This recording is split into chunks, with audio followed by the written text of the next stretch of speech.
you everyone for being here. Trustee Cisneros has an announcement that she will start off this meeting with. Good evening. So I'm excited to introduce to you the Downtown All-Girls Robotics team that's here. So go ahead and stand up, team.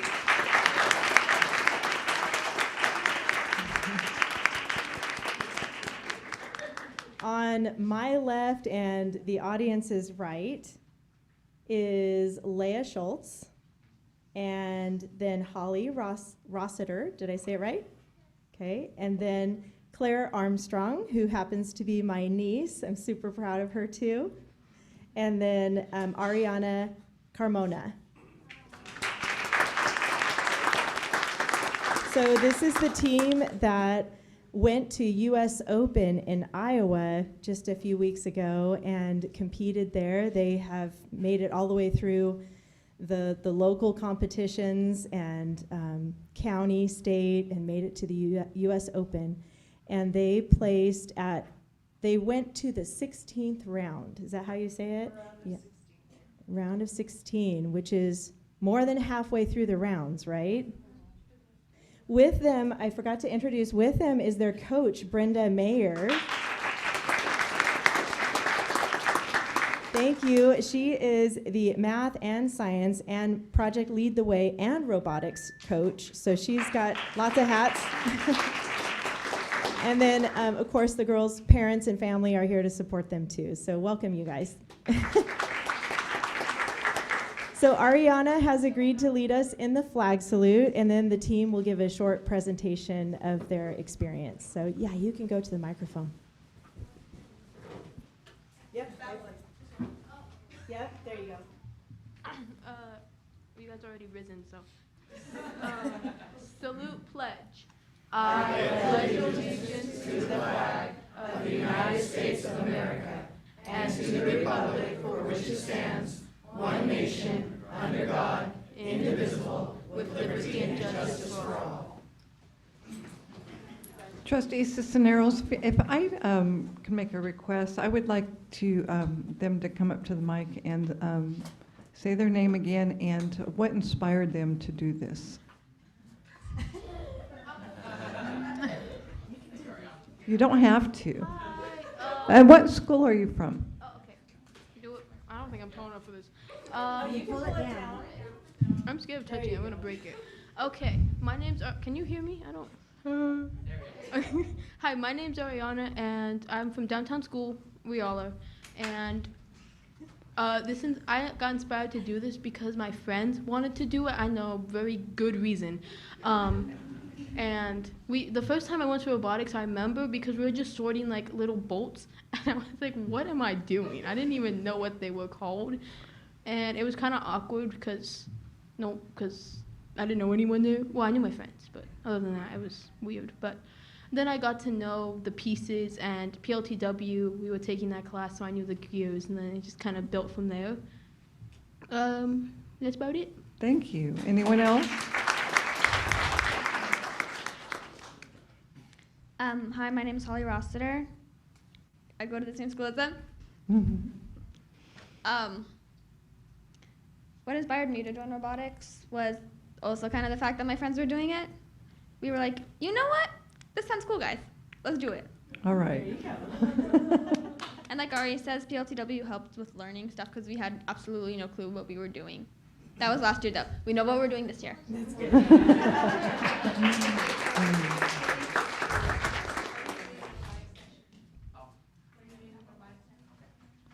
Hi, my name is Claire Armstrong, and robotics sounded interesting, and also my friends were doing it. And yeah, I did it last year, and it was really fun, so I thought I could try and go like even farther this year. Awesome.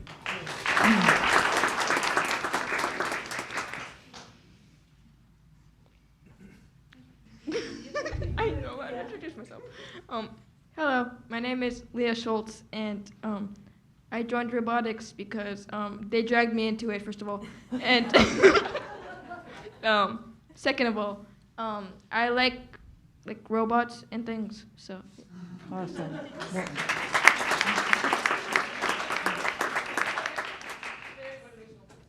And they do have a, oh, do we need to adjust the agenda so they can do their? Yes, we're going to move Okay. the agenda. Thank you for reminding me. So Okay, um, so you can sit down just for a second and then we'll, item 3.1 is going to be before public comment, so we can, they can leave if they want to after their presentation. So go ahead and start, girls.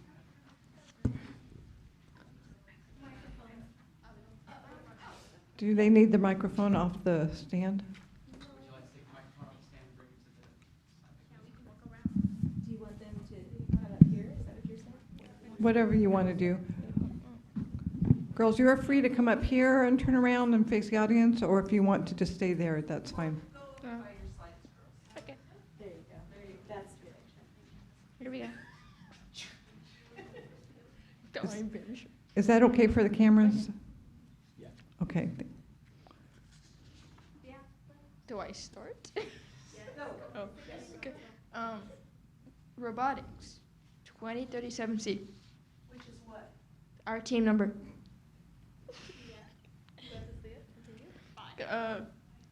There it is. Where were we supposed to name? Like, read our names? Okay, no, but like the twins. Okay. Okay. You got this, Um, it's okay, you got this. About us. I want to be here. We're 8th graders at downtown and have been a team for around 2 years. Who wrote this? Guys. So the reason we were able to go to the Create US Open competition is they invited us because we were awarded the Design Award, which is, we got it at the Wasco Winter Classic. And, yeah, the award is basically for like our journal is we have to document everything we do and like build and test in the competition and the game. And that's mainly what I do is I take notes in the journal so we can like improve and yeah, based off of that.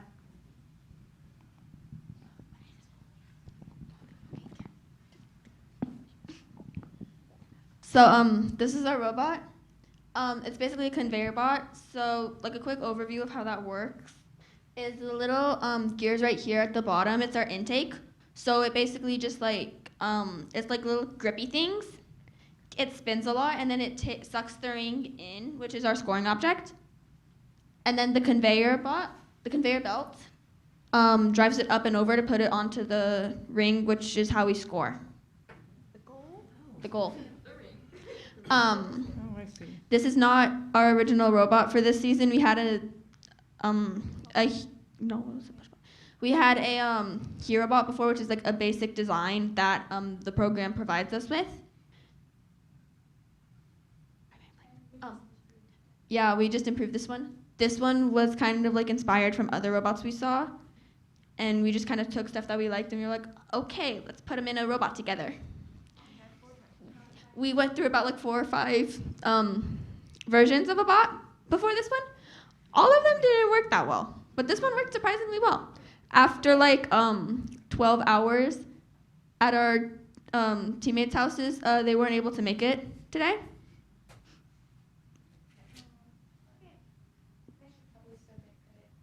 Yeah, they helped build this robot a lot. Them and Ari pulled an all-nighter for this before states.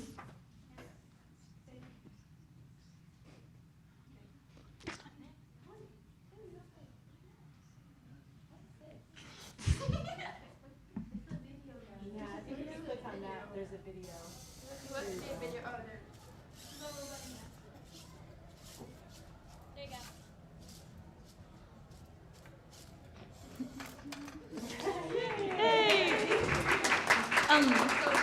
We had to put this video in because our robot kind of got disassembled about 2 months ago.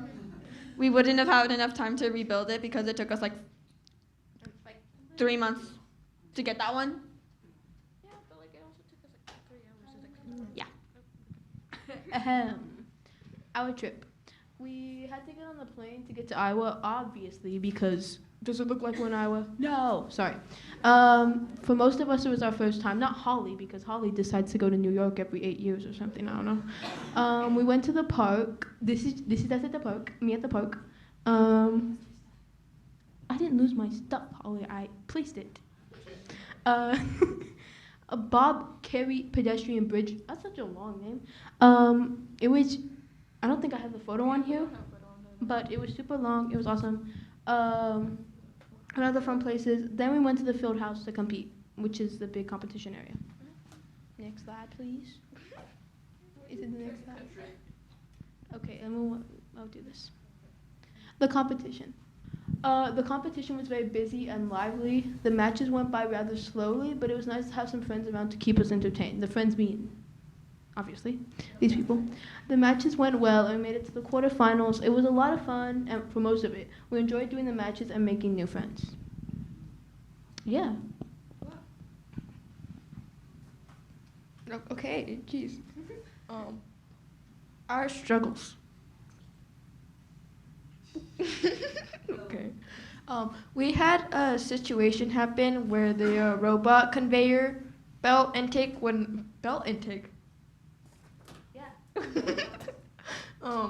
Would not work no matter how much we tried it. We had to take the whole motor off and redo the intake. It was stressful because we did happen to be queuing. Oh yeah, we were right about to queue when this was going on. So yeah, however, at the last second, we finally got the robot to work. So, did we win that one? I don't remember. I think we won that one. So, the end. Thank you for your time. Thank you, girls. You did great, and congratulations.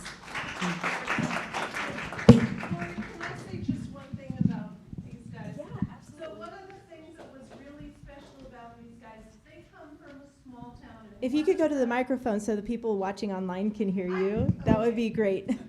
Thank you. I'm a teacher. I generally don't need a microphone. But one of the great things about this team was one of the things that they had to do was there was a party at night, and they had to create a mega coalition. And what this involved was there were specific criteria, like you couldn't pick a team from the same state as you were in. You got bonus points if you could get an international team to join your coalition. And so these girls are literally going around going, hey, we want to do this thing. Do you want to come? And they were like, okay, we got this team. Now let's take them and meet this next team. And so they were one of the real go-getters on the team. And the great thing for them is being an all-girls team, when they got back there, they got to see that there were other all-girls teams, and the night that they had the team party, they actually got to take a picture. We took a picture of all the all-girls teams, and there were like 16 different teams out of 85 teams. There were 16 all-girls robotics teams back there. So that says great things for STEM and women. Thank you for your time. Thank you for coming. Roll call, please. Julie Beechner, Joe Marcano, Present. Mary Little, Here. Jose Gonzalez, Here. Lori Eskew, James Robinson, Present. Lori Cisneros, Here. Ana E. Valencia. Here. Item 1.4, adoption of agenda. Do we have an motion? Motion. Second. Any discussion? All those in favor? Aye. Any opposed? So ordered. Approval of minutes from April 8th, 2025. Motion. Second. Any discussion? Any opposed? And all those in favor? Aye. Any opposed? So ordered. Thank you. And consent agenda. Item 4.1, approval of graduation diplomas. Public comments. Okay. Oh, I'm sorry. Let's go on to public comments before I go jump ahead of myself. We How have many one. do we have? Just one. Okay. Jess Sanders. Nope. Okay. We don't have any. So we do not have any public comments. We do not. Thank you, Okay. everybody. I do think we have public comments for the CAT presentation as well. We do. So now we can do 4.1, consent agenda. That's approval of graduation diplomas. Motion? Second. Got that one. All those in favor? Aye. Any discussion? Any opposed? So ordered. Thank you. And for item 4.2, that's under general business, and we'll do the consideration of recession of formal notice of violation for the Ed Code 47607 to Central Academy of Arts and Technology Charter School. Motion? Second. Hold on, wait. Hold- Public comment, then Oh, presentation. oh, okay. Yeah. Okay, first speaker would be Peter Lingo.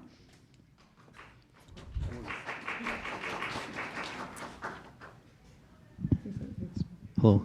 Can you hear me okay? Yes. Hi, my name is Peter Lango.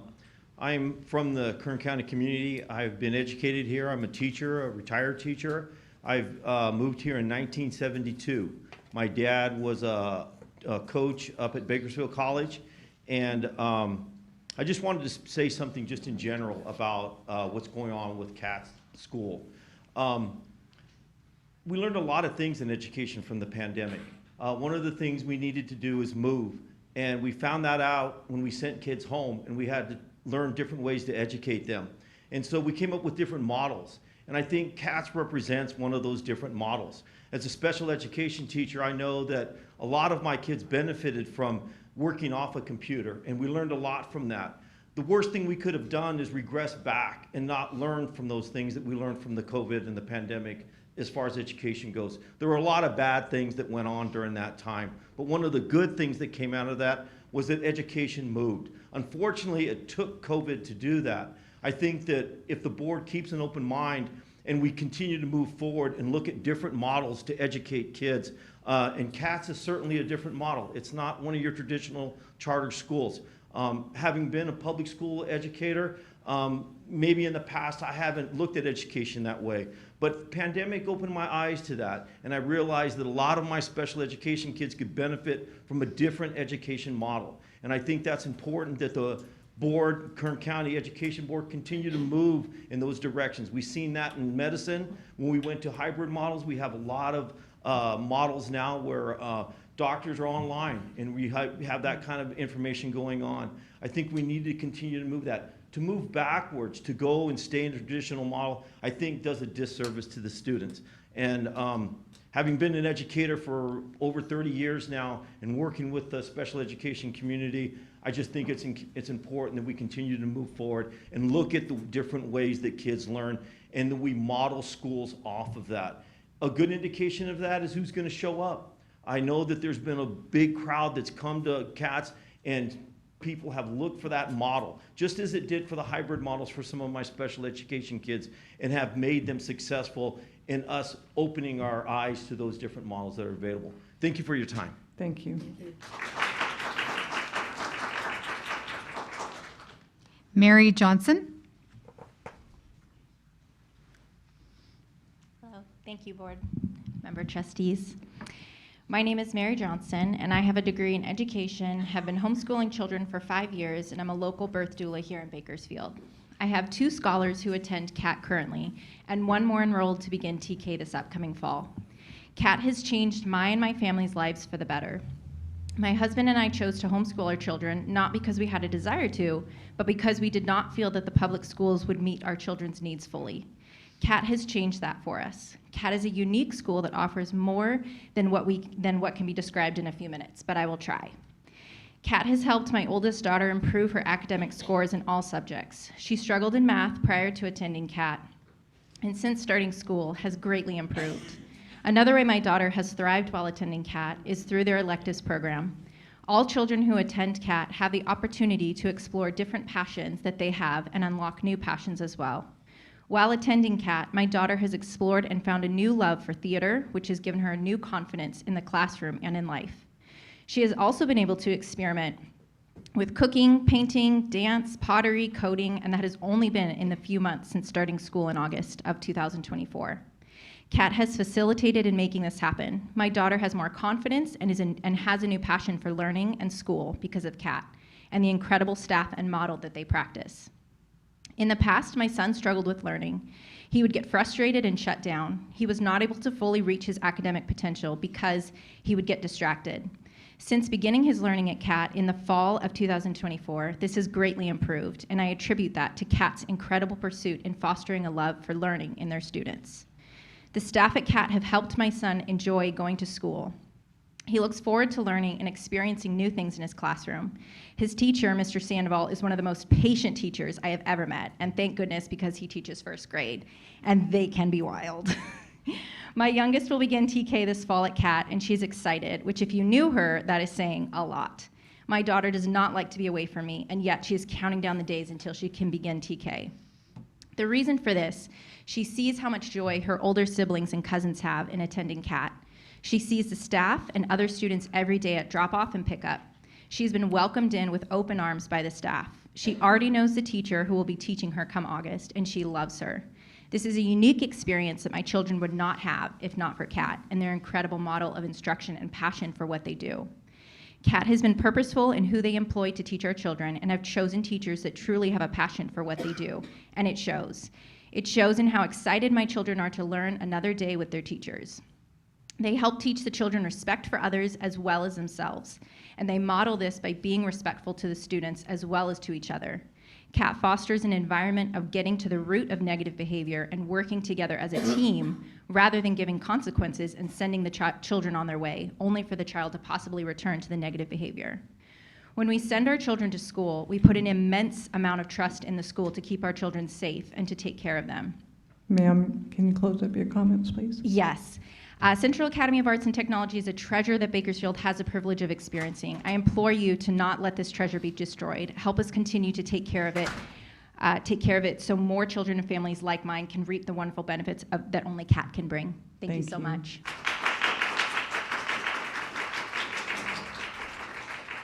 Cassidy Shepard.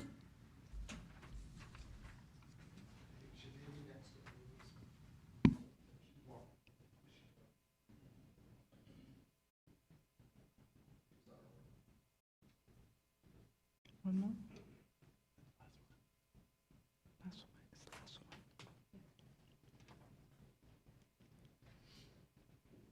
Thanks for waiting. Good evening, Board and Superintendent. My name is Cassidy Shepard, and I am a Labor Relations Representative with the California School Employees Association. CSEA opposed the CAT charter petition when it was first brought to the Bakersfield City School District Board due to the charter petition's many deficiencies.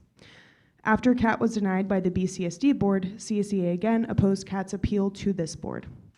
The Kern County Superintendent of Schools staff recommended the board not approve the charter's petition due to the many deficiencies in the petition.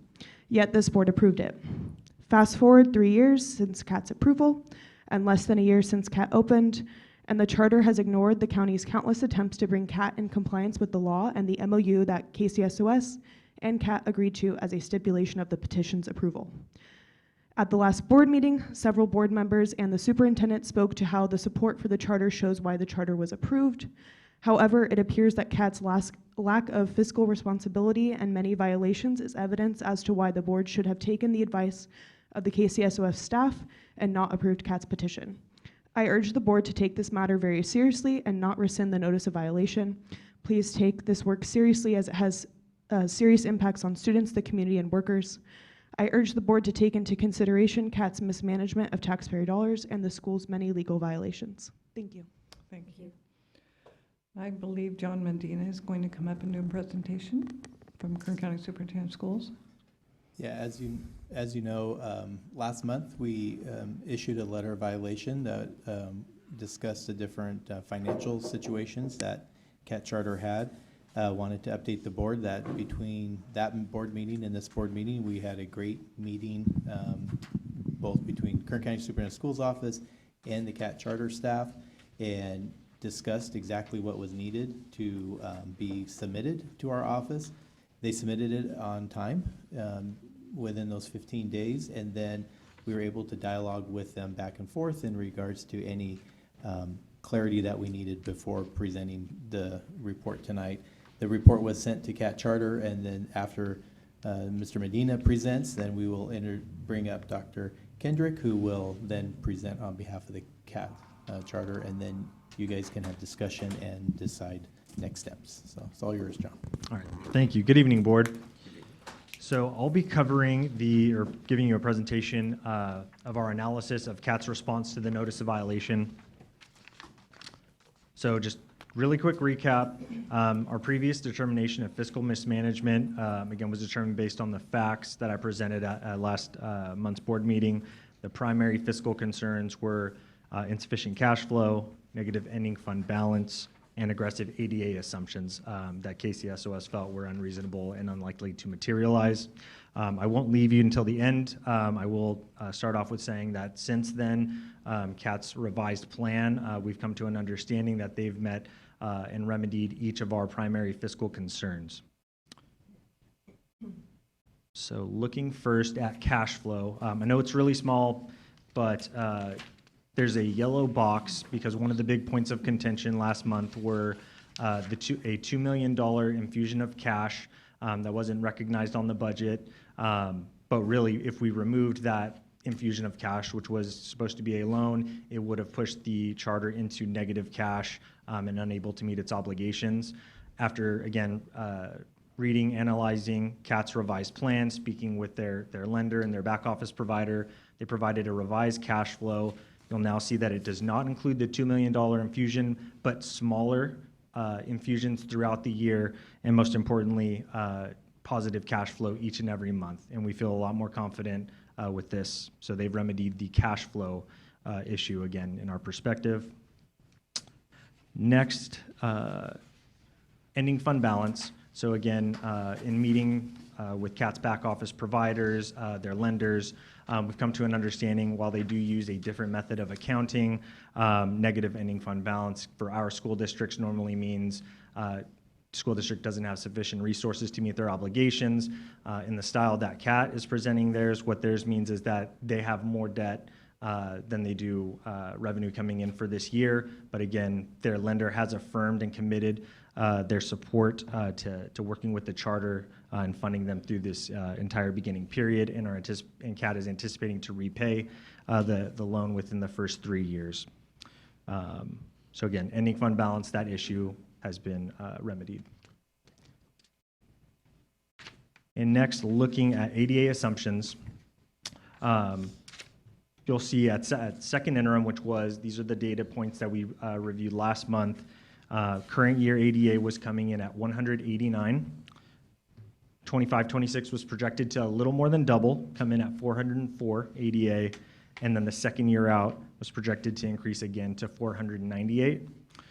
The revised projections that we've received from CAT, and again, there's been a lot of back and forth, and again, I will admit this is still the most risky part of the plan, but they do have the data supporting, showing that there is sufficient interest, and they have students' names and everything, but they've been providing us with updated enrollment projections based on data that they've collected from actual students. So their revised projections are now going from 186 this year to 428, which is again based on the data that they've showed, based on enrollments they've collected, then to 470 in that second year out, which is a more conservative projection than what was originally anticipated. So again, while it is risky, CAT in their plan has admitted and agreed to monitor that very closely at the beginning and start of the school year, and again, adjust their staffing levels and plan based on what actual ADA and enrollment materializes at. So again, we feel confident and that we're gonna have a good working relationship and that this ADA assumption has been remedied. So I really mentioned this, these are just final slide is just key comments and recommendations that the enrollment is still the largest risk. So we need to really see what those enrollments and actual attendance rates come in at the beginning of the school year. Again, the first year we were significantly off. This year I believe we'll be much closer, but we just need to be cognizant of we need to adjust the plan depending on where actual enrollment and attendance actually comes in at. But CAT's agreed to that in their plan. They recognize that. And And so really, that's where we come to our recommendation, that we recommend the rescission of the notice of violation, and that would be our recommendation. Any questions? I do. I have a question. I received an email, I think about a week ago, from Ms. Clanton, sorry. And there was a discrepancy between the ending cash flow in June of 2025 and the balance. Was that settled? Because I know you were looking for those numbers to match, and according to that email, they weren't matching yet. Oh, they have matched. They We're have working with the matched. back office provider, yes. Everything now aligns. Is that reflected on the PowerPoint, or is that? Not in this PowerPoint. These are just Okay. brief snapshots showing, the key points that we were showing. They would have negative cash through the end of this year, and now they have positive cash, and the back office provider has aligned the financials to that. Okay, that's good to know. And the other question was accounts receivable. And the question was, what makes up those receivables? Did you get the answer to that question too? We did. There's a lot of federal monies that are anticipated to come in that wouldn't be received in this current year, but are anticipating to come in and materialize in 25-26 year. Okay. Mhm. And the third one was, can Grow Schools confirm that they fund that dollar amount that was increased by 65%? Did you confirm that? Yes, the lender did confirm that they are in agreement with I believe it was $800,000, $800,000 or $900,000 that they would commit to funding in that amount that was in the plan. Okay, great. Thank you. Additionally, one thing I will add is also they corrected all the board minutes and agendas. They updated their website to comply with that was the last portion of the violation letter, and they have updated everything, and everything does match now, agendas and minutes. Thank you, John.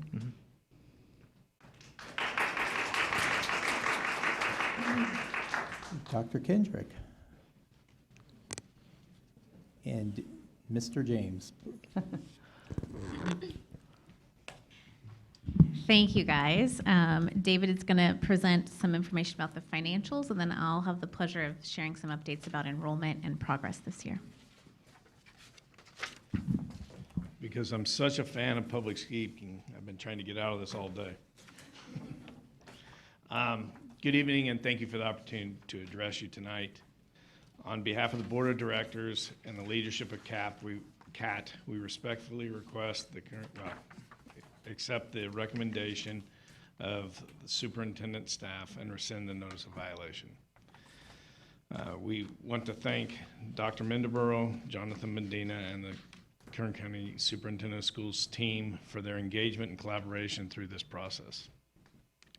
The families at CAT have shared their heartfelt stories at the last board meeting and some more this evening that made clear one thing: they need a school like CAT. That commitment from our families fuels our work and is what drives us to keep getting better. Over the last several months, the school has taken proactive and meaningful steps to strengthen its financial systems, governance practices, and leadership capacity. We are deeply committed to the continuous improvement of listening, learning, and evolving every day to better our service to our students. We've always anticipated that our first few years would bring challenges, especially in managing the new school's finances and operations. That's why we've focused on building both short-term stability and long-term sustainability. Here are a few of the key actions. A multi-year funding plan. CAT has developed a comprehensive funding plan to ensure cash flow stability. This plan includes short-term financing tools such as the sale of receivables, which allow us to meet all fiscal obligations through the remainder of the 24-25 school year and into the start of 25-26. Updated multi-year projections. We revised our multi-year projection using conservative data-driven assumptions regarding both revenue and expenditures. This approach reflects the cautious and realistic planning based on actual enrollment and ADA trends. Building long-term reserves. We understand that true sustainability requires planning for the future. our board has adopted a multi-year budget and funding strategy designed to bring building reserves in the 25, or designed to begin building reserves in the 25-26 school year. Governance improvements. We've implemented and updated governance protocols, including timely agenda postings, accurate minute keeping, and public accessibility of board materials, all designed to increase the transparency and meet compliance expectations. These improvements reflect our board's commitment to thoughtful stewardship of ensuring CAT continues to grow as a strong, stable, and responsive school. We've also made significant progress on the following on our enrollment and financial goals. When we submitted our response to the notice of violation on April 29th, our projected enrollment was 460. As of today, we have 533 students registered for next year. The ADA used in our multi-year funding plan was 428 based on 93% attendance of the 460. With our current enrollment at 533, that assumption now is very conservative. The forecasted surplus in our submitted plan was $600,000 based on the 460 students. We believe that this figure will be higher due to our increased enrollment. If enrollment remains at the current levels, we will reach the capacity of our 2 buildings. The board has been negotiating a lease for additional space over the last couple of months. Yesterday, we reached a conclusion with the new landlord, and we'll be reaching out to Kern County Superintendent of Schools staff in the coming days to begin conversations on the details of this space. We are continuing to build on this momentum through the digital marketing and community outreach and ongoing enrollment. Thank you for your time.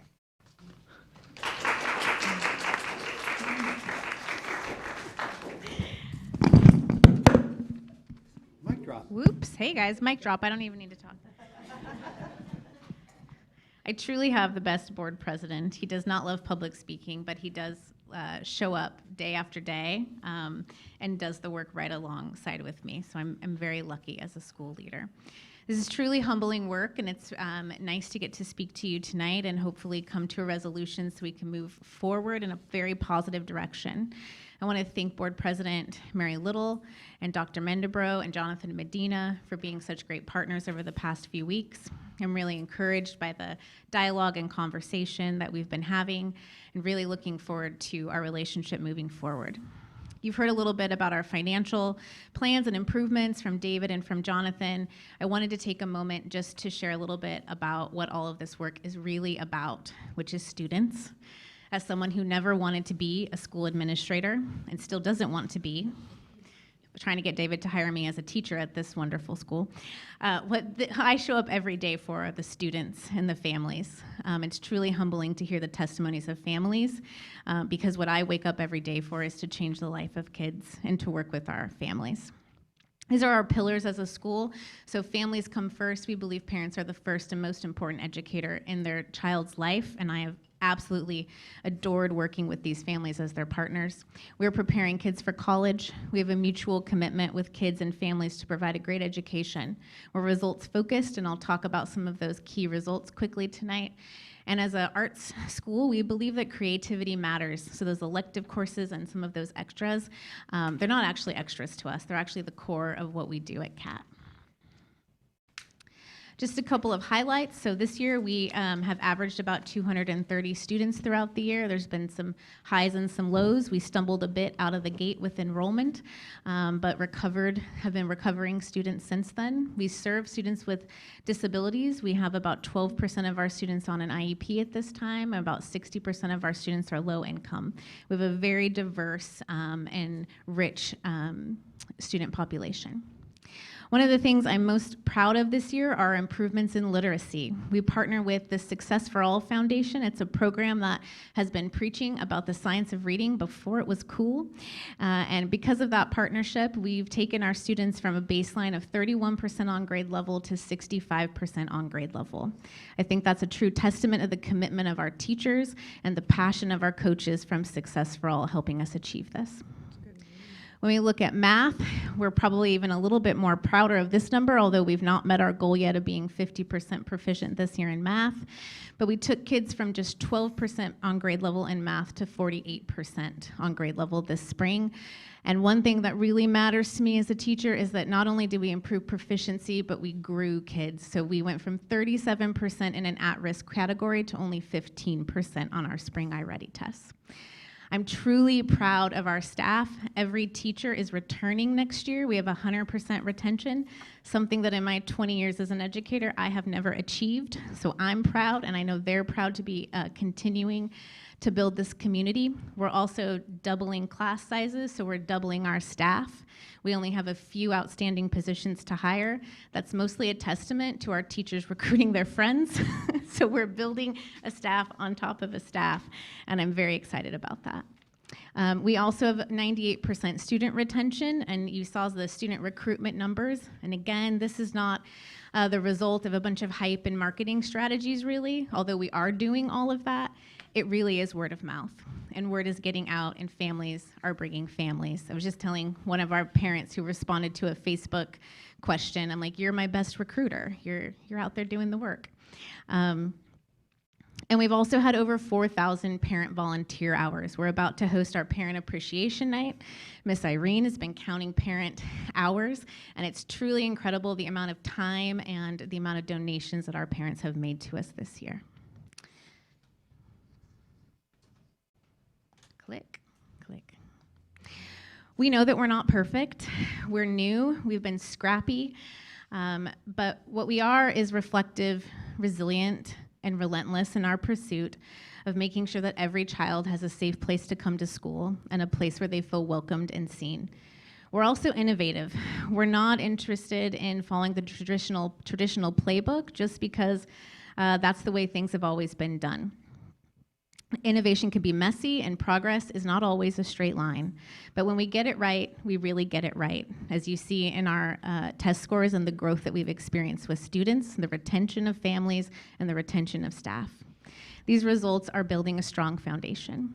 We are continuing to build. We're encouraging teachers to experiment with bold ideas, and we're showing up every single day for kids and families. The hard parts are really hard. Last board meeting was really hard, even frustrating. But when we get to campus, we see the joy in the faces of the kids.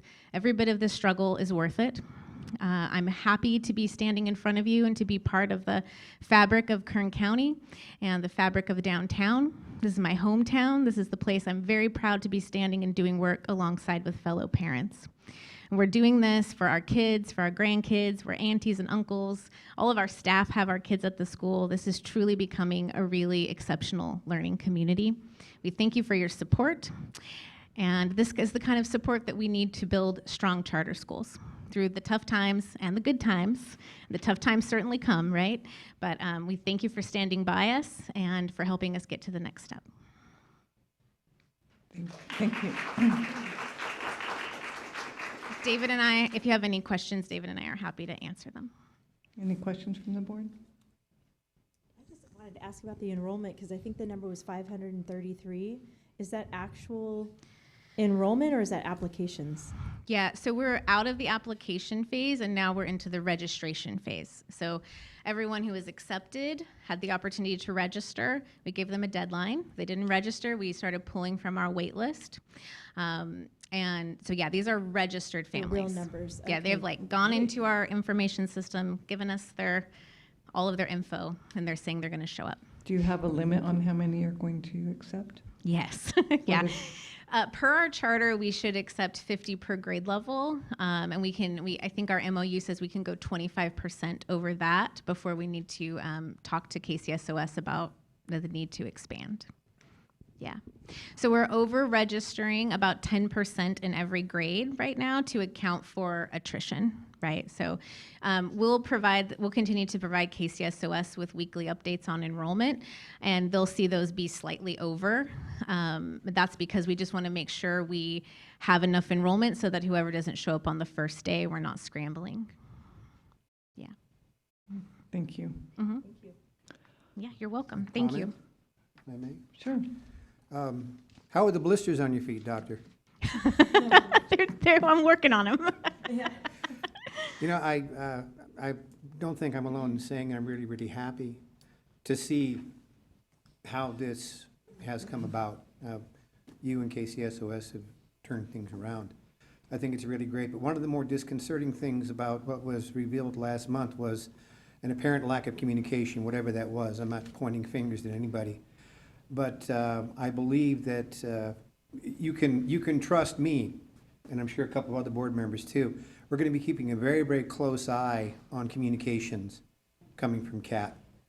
And I think that I can speak for the board. We want you to succeed. We really and truly do. So anyway, all last month aside, kudos for all the work that you've done. Really, Thank really you. good stuff. Thanks. We greatly appreciate it. So based on the information that was provided tonight and the collaboration that KCSOS and CAT has with, and especially with their back office, that really helped turn the tide here, getting accurate numbers, true numbers that the back office is confirming for us. We recommend at this time that you consider the recession, or whatever it's called, you know what I mean? So moved. There you go, to reverse it. Second. Was that a first and a second? Okay. Any discussion? No? Okay. Again, I just want to say thank you for all your hard work, and we do support you. We do support your vision. I think it's needed and necessary for the schools. So we have a first and second. All those in favor? Aye. Any opposed? So ordered. Congratulations.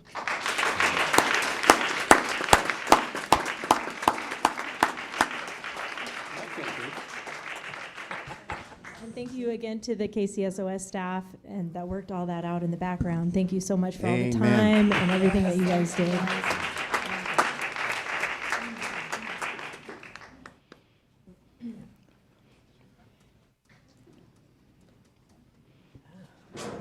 was easier than last month. Thank you. We now have item 4.22. It's a public hearing for 2025 local accountability, the LCAP and budget review for parents. So we will open the public hearing as soon as they exit the building. Desiree Von Flew is going to be presenting the LCAP for consideration. There will be no approval at this meeting for both items 4.22 and 4.23. These are public hearings, as President Little mentioned. We'll have presentations and then open up for any public hearing. Then formal approval will occur at the June board meeting. Good evening. Thank you for your time this evening. I know we have some new board members who probably have not had a lot of opportunity to go through an LCAP process before. So I'm going to do my best to walk you through the purpose and the structure of our LCAP. The Local Control and Accountability Plan is a 3-year plan. We are currently completing our 2nd year of that plan, preparing for moving forward. And this plan outlines the goals and the actions and the expenditures that we'll be making to improve student outcomes. Every school district, every LEA in the state of California is going through the LCAP process right now. But there are 2 different types of LCAPs. There's one for the school districts, and there's one for all of the county offices. The difference is the district LCAPs take a look at 8 priorities, and the county office is blessed by looking at 2 additional priorities. Those priorities include basic services provided to students, the state standards, parent engagement, student achievement, student engagement, school climate, course access, pupil outcomes, and then for the county office, we add the coordination of instruction for expelled students and the coordination of services for foster youth. So those areas are all going to be addressed within the goals and the action steps within our LCAP. So you might be wondering how this is developed. The California Department of Education creates a template that is available to all LEAs for completion. We take our county template and we begin to review data that is selected by the state of California and then also at the local level. We encourage engagement and input from all of our educational partners. That includes our students that we're serving, the parents that are the recipients of that service as well. Any other partners in the community, with court and community schools being the focus of this LCAP, we work closely with the probation office, staff members, and we seek their input to identify goals, to determine action steps, to determine how we will measure whether or not our goals have been successful, and we create expenditure plans based on funding that will be received. Then for the next 3 years, there is an annual update and an approval from the board that is submitted to the California Department of Ed. So who does the LCAP cover? It covers our community school students, and those students are involved with community school either through expulsion, a referral by their district of residence, or their SARB boards, and the SARB boards are the school attendance review boards. They can also be referred to by their own parent with district agreement or a referral from the probation department. Our community schools include multiple locations. We have CLC, which stands for Community Learning Center, that serves kindergarten through 8th grade students, either in a classroom setting or an independent study setting. We also have CLC Tech. Both of those sites are located at our Blanton campus. CLC Tech provides services and instruction to high school level students, 9th through 12th grade. We have a campus in East Kern, Lake Isabella, North Kern, and West Kern. We also serve the students in court schools, students that have been adjudicated or are there by court order. We have the Bridges School site, which is also located on the CLC or Blanton campus. We serve students at Central, Camp Irwin-Owen, the Jameson Center, and Redwood. So I want to walk you through the LCAP. All of you have received this, and as Dr. Mendenbrew mentioned, we will be taking a look at this for a final vote next month. But just so that you have the opportunity to be comfortable in how this is structured and put together, we'll start off on page 1.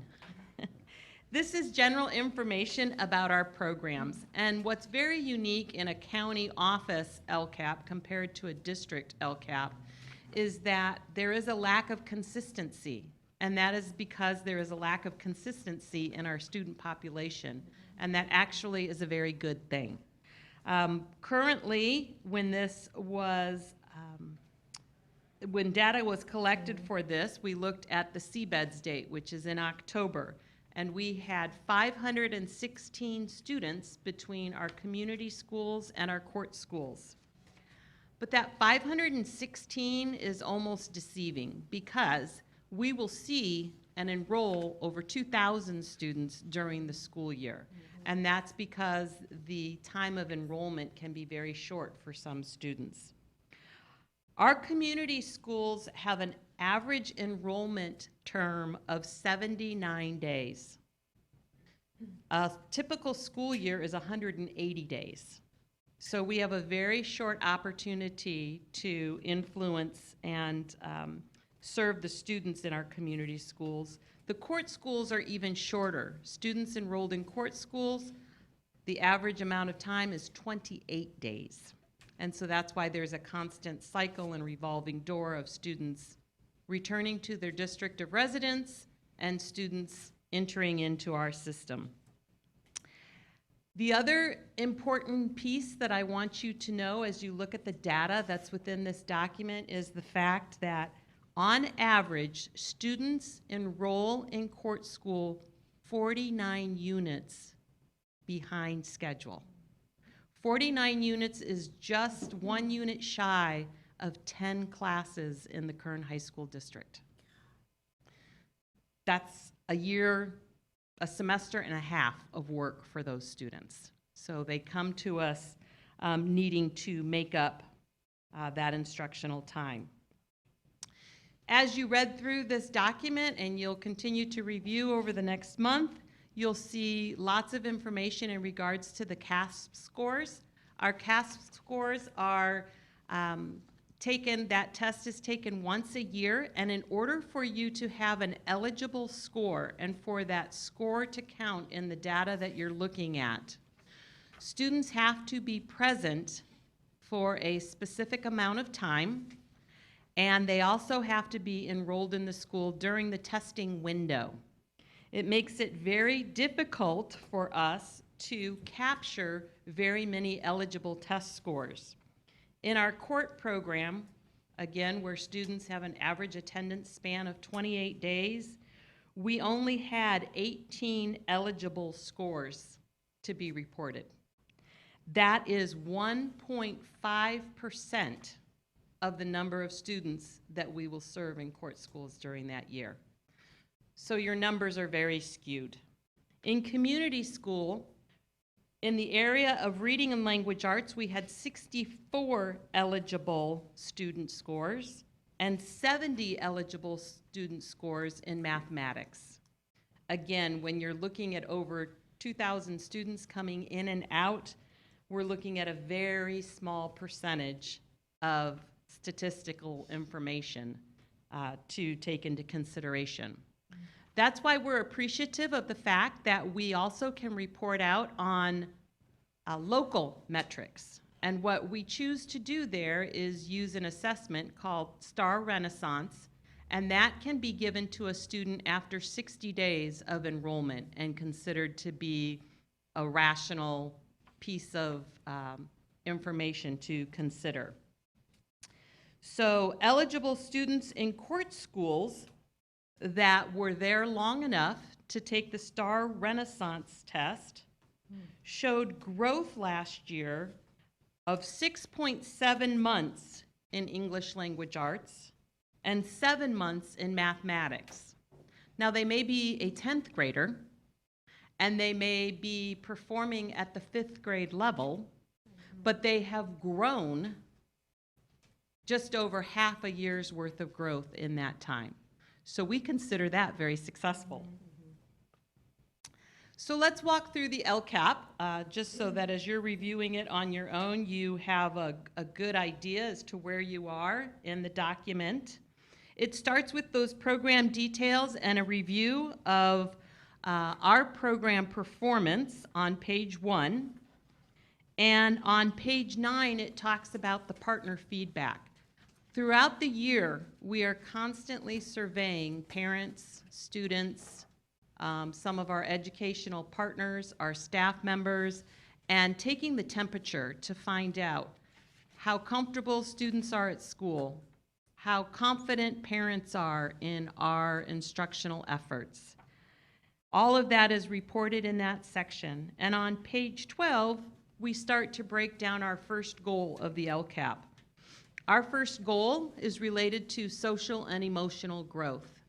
And when you learn about our students... Desiree, I think there's some confusion about what document you are referring to. There is a copy in your packet of the Local Control Accountability Plan. Right. And it is a 58-page document. That's the one we're reviewing. 4.2.2. 4.22, page 12. On page 12. Thank you. You're welcome. Thank you for letting me know you needed to pause there. And that's goals and actions, correct? Yes, Okay. on page 12 for All right. goal number 1. And it starts to talk about the social and emotional support that we're offering our students. This is very important, especially in the area of our community and court schools, because when you look at the hierarchy of needs, your personal needs need to be met before you can focus on your growth. And if a person isn't feeling comfortable, stable, supported, facts about geometry or biology are not going to be their priority. So we do spend a significant amount of effort supporting social and emotional growth. On page 13 of that same document, you start to see our baseline information. These are taken from the surveys, from student performance on tests, and we set some goals for ourselves. You can see how we measure up because we have completed that first year of data collection. And on page 17 in that same section, we start to identify the action steps, what we're going to be doing next to promote the social emotional growth of these students and the fiscal commitment that we will be making and how we will be pursuing that growth. Lori. Is there, could you explain why year 2 outcome is blank, that column right there? I see that we go from year 1 outcome and then we skip to target for year 3. I'm looking at page 13 of 58. Thank you. So we collected our baseline information and then we have our year 1 outcome. That's where we have data that we've had a chance to collect. We will be collecting that data again, and hopefully it will show growth towards that ultimate year 3 goal, which will be next year, at the end of next year. So this spring, our students will be testing again, or they have tested. We won't have those results back until late in the summer. We'll start to analyze that data again for the year 2 column, and that will be placed there. And then that is the final target for year 3, but we'll have a year 3 outcome by the time we get there. And it will assess whether or not we came close to our target. Does that help? Thank you. Yes, thank you. Great. So looking at page 17, we wrap up the action step section for goal 1, and then we move into goal 2. Starting on page 18, and here we're looking at literacy and numeracy, reading and math. Page 19, you see the baseline breakdown and the comparison of growths to date. And then on page 23, you'll start to see the action steps that will be taken moving forward in the future. Next year, we'll pause again and do an assessment as to the completion rate towards those action steps and the growth that we saw from our student performance. Goal 3 is outlined on page 25, and this is the equity multiplier. And this is where we really get into the nitty-gritty. California has a dashboard for all of its school districts, and it shows the public how schools are performing. And if you have a low-performing school, you are eligible for equity multiplier funds. Both of our programs in the court and community schools are eligible for that. But after we've had our discussion this evening, you can understand why we are scoring at low rates, because many of our scores do not qualify as eligible scores. So we will always struggle to perform using those assessments. On page 27, we start to outline the 38 action steps that we will be taking to meet the desired results in goal 3. And on page 33, you see those action steps outlined. Goal 4 covers our foster youth support. And foster youth is operated by our office, and it supports the school districts throughout Kern County, the 46 school districts, in their efforts to support their foster youth. The action steps for that goal 4 are outlined on page 44, and on page 51, you see goal 5, which outlines the goals of the special education program that we operate for those students in Kern County that need additional services beyond what our local school districts are able to provide for our most neediest and most challenged students.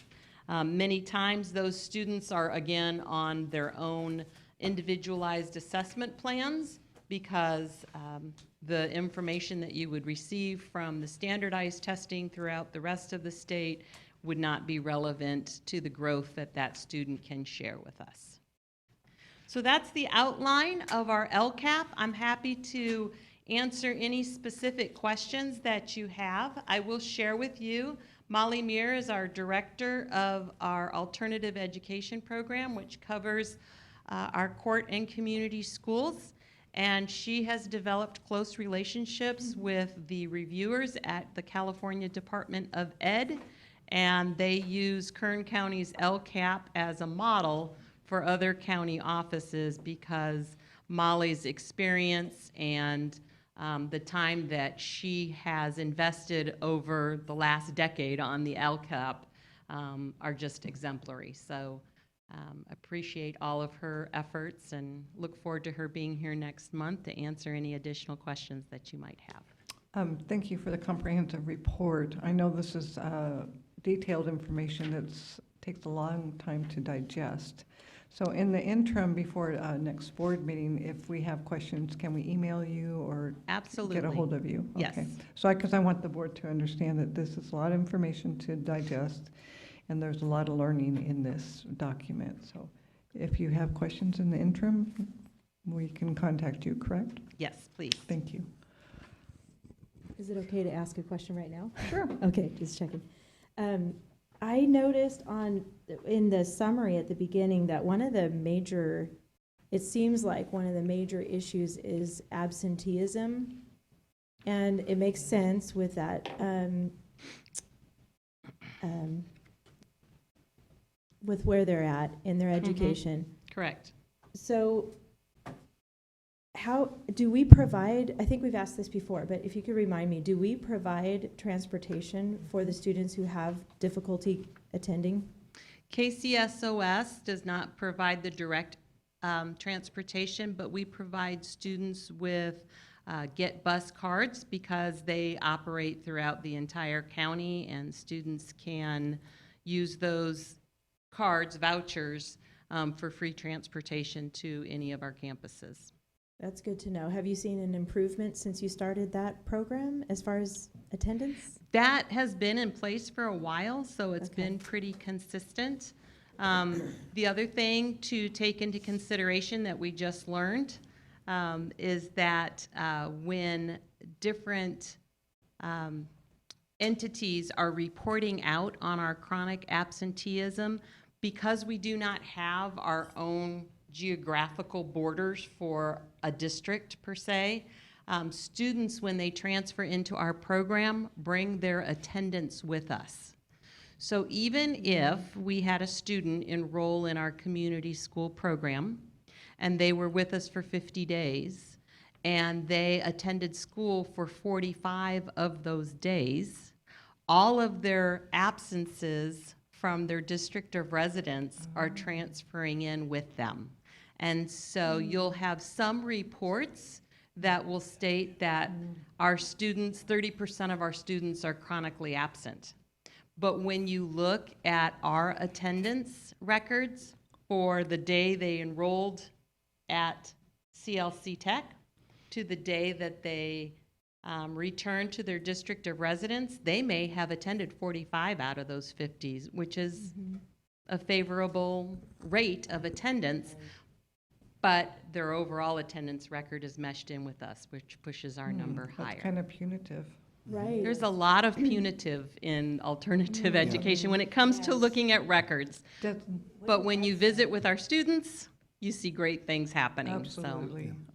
Would you say that's the reason why they're 49 units behind when they come to us? Is that part of the attendance issue from where they're coming from? Every student is different. Okay. Many times it is because of attendance. Many times, you know, they have other priorities in life because of family scenarios, they may be working full-time.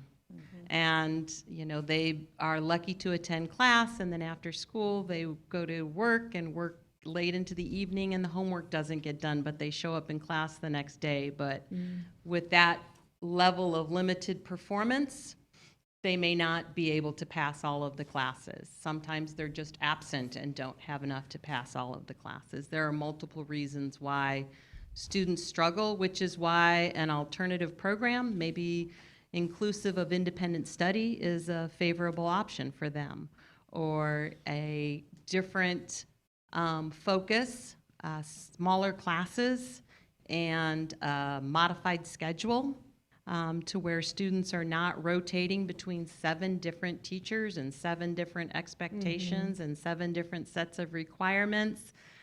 They have a more focused approach with more direct interaction with fewer adults, and you can get more accomplished that way. That makes sense. Desiree, there was a proposal, I think it was a year ago, to change the way the ADA is counted for absenteeism. Has that gone through?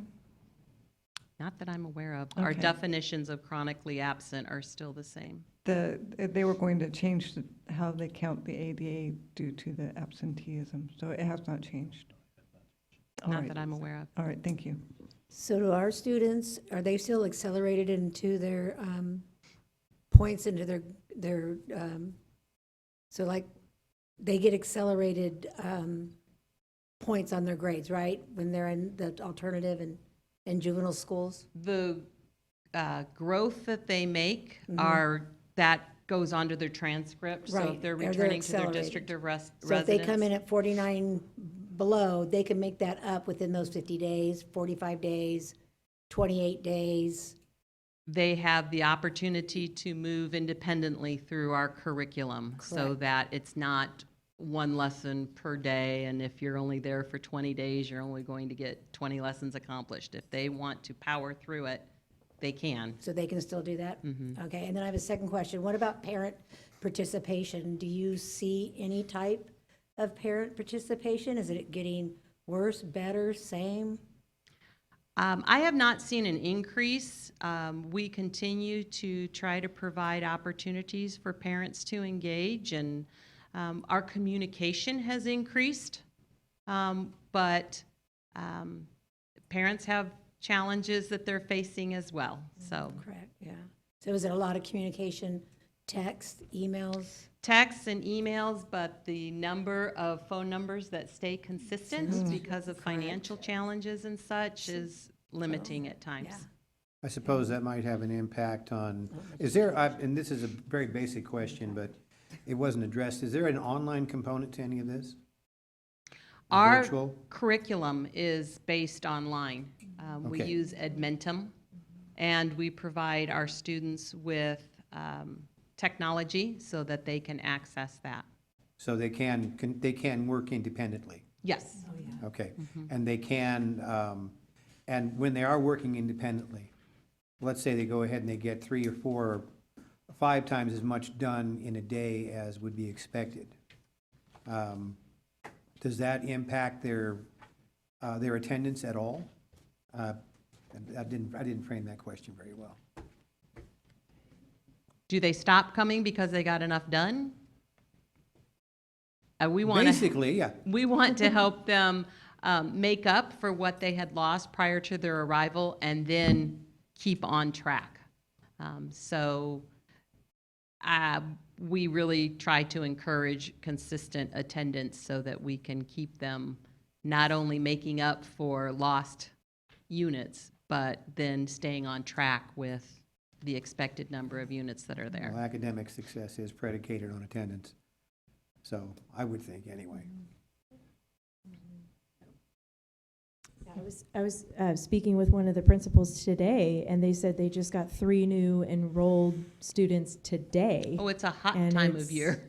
2 weeks left or Uh-huh. something, so Mhm. I can see the challenge. I wish that there was a different way to approach their progress, but Many times, students that are challenged with disciplinary issues on their campus of residents have exhausted their opportunities to attend their home high school or their home junior high. And so as an alternative, they'll enroll with us now. And we go year-round, so if students want to continue working with us through the summer, we gladly welcome that so that they have a better chance of going back closer to their goal in the fall.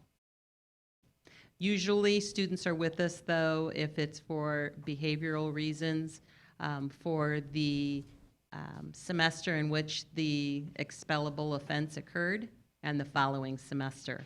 But if they're just being referred for attendance purposes or by their own parents, they can come and go as their needs are met. And that reminds me, I wanted to ask you about the behavioral trouble that they're having. What happens if they don't improve at the alt ed school site, if their behavior continues to be negative, or is there consequences? Like, what's the next step if they can't get it together? Does that make sense? We are their next step. We That's are their it. opportunity. We will continue to welcome them back and Okay. work through things. That's tough because then there's no, that's the, Accountability. right, that's what I'm trying to say. So, It may be through an independent study model okay. instead of a classroom model. So they won't be allowed on campus per se because of behavior issues. It would be but with limited interactions. But you would still continue to try to get them Correct. what they need. It You may be wouldn't- for 2 hours a day instead of 4 hours a day, until instead of 6 hours a day. We will pace it as quick as we can, but we will also modify it so that it's tolerable to those that are struggling through it. So you wouldn't refer them to probation? Or you can't, if they're on probation, you can't Probation violate? refers them to us. Okay. Mhm. Any other comments or questions? Thank you so much Yeah, for indeed. Thank you. We'll going close. at a really nice pace for me. I appreciate that because it's a lot of information to take in, and I thought you did a great job presenting it. And I look forward to our email conversations because I have a lot of questions. So Very thank you. good. We'll be happy to respond to them. Thank you. Thank you, Desiree. We'll close the public hearing.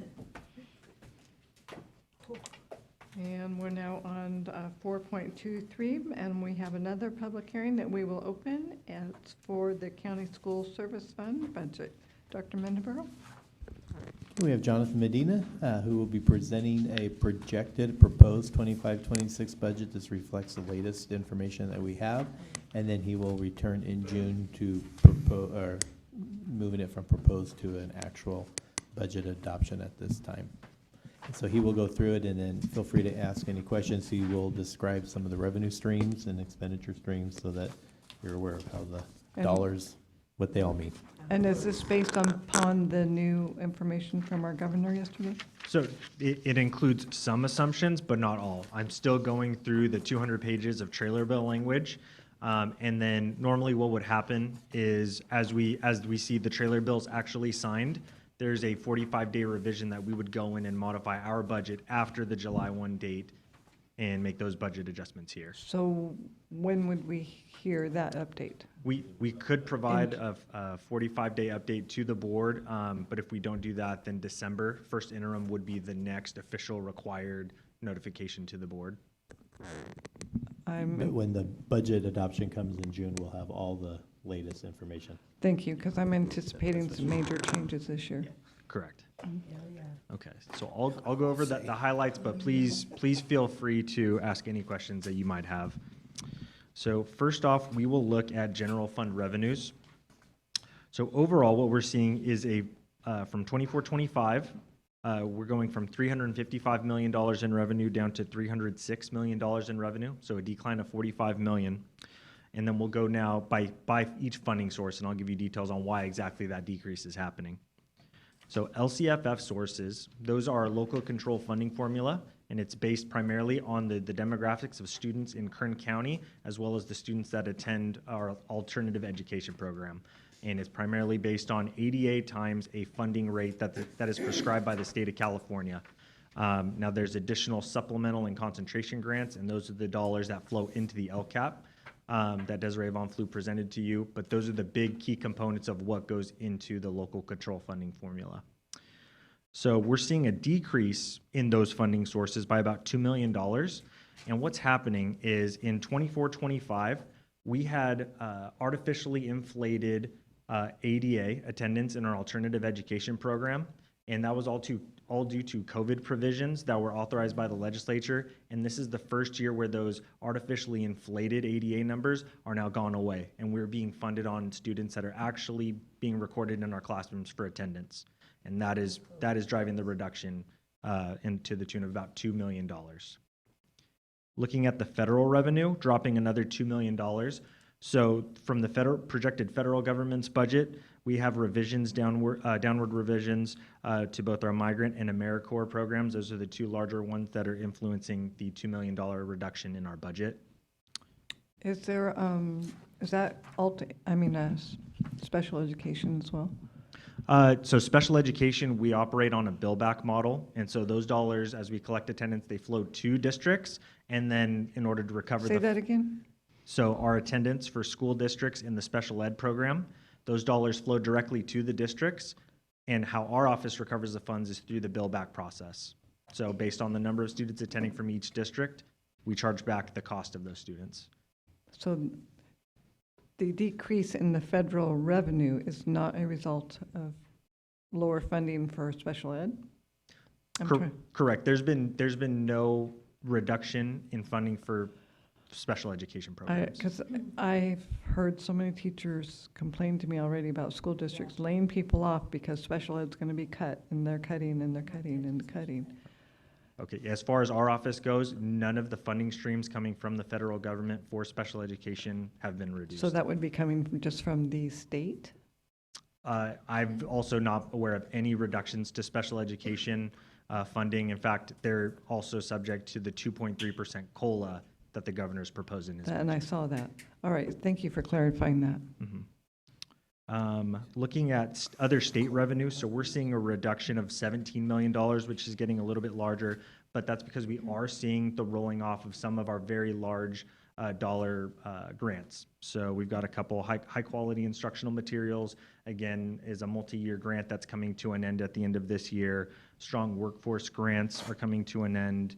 CalHope grants are coming to an end, and TUPE grants are projected to come to an end. Now, some of those may come back to us through the proposed budget and what legislature allocates, and as soon as we receive those grant award notifications, then we will build them back into the budget. But we're not able to build them in unless we have a confirmation that those dollars are coming our way. Excuse me, if I could, the other local revenue, what businesses are, if any, if I'm reading this right, where did this money primarily come from?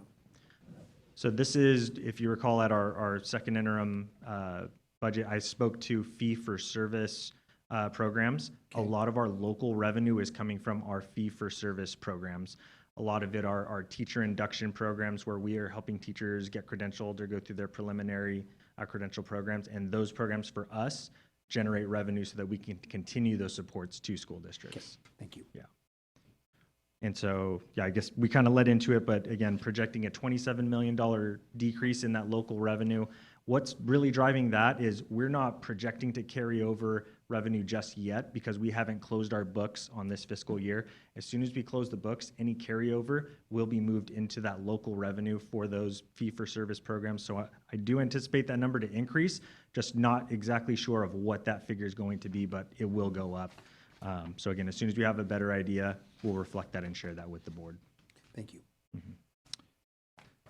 So looking at the expenditure side of things on the next slide, we're seeing overall expenses decrease by $13 million year over year. So by functional areas, how I've broken down the expenditures, alternative education recognizes our court and community school operations, and we're projecting an increase of about $1 million. And that's primarily due to staffing costs as they go through step and column and other operational costs because we've seen larger increase for utilities and supplies just to operate our programs. So that's what we factored in here. We're seeing that same trend go through our special education and SELPA programs. That's why we're projecting a $2 million increase there. And administrative agencies, again, those are the operations of all our joint powers authorities. So CISC, Schools Legal Service, FCMAT are our three primary ones. And we're projecting a $3 million decrease to those grants. And those ones are primarily related to FCMAT. So the state had allocated one-time grants really for data analysis and special programs that they do statewide related to data collection. And some of those are rolling off. But again, they're facing the same staffing increases, operational costs, but those rolling off of those one-time costs for the grant, that's what's driving the decrease there. And lastly, county operated captures the activities of all the rest of our departments, everything that's not alternative ed, special ed, or the JPAs. We're talking fiscal services, facilities, maintenance and operations, human resources. That's all captured here, and we're projecting a decrease of $13 million. Again, a lot of that, as I mentioned, one-time grants rolling off. We're seeing expenditures roll off there too, and that's what's driving that decrease.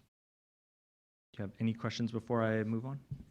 When you say one-time grants, you mean one time for the year, but then they're going to hopefully come back again the next year, and then you'll adjust those numbers. Am I understanding that correctly? Okay. Correct. Some of them will come back, and we anticipate them. Some of them will not. But once Okay. we receive a grant award notification, that's when we build them back in. So this is pretty normal to see it fluctuate like this. Correct. More so Okay. for us than for us as a county office, more so than school districts, because we're more heavily grant funded than they are. Okay, that makes sense. Thank you.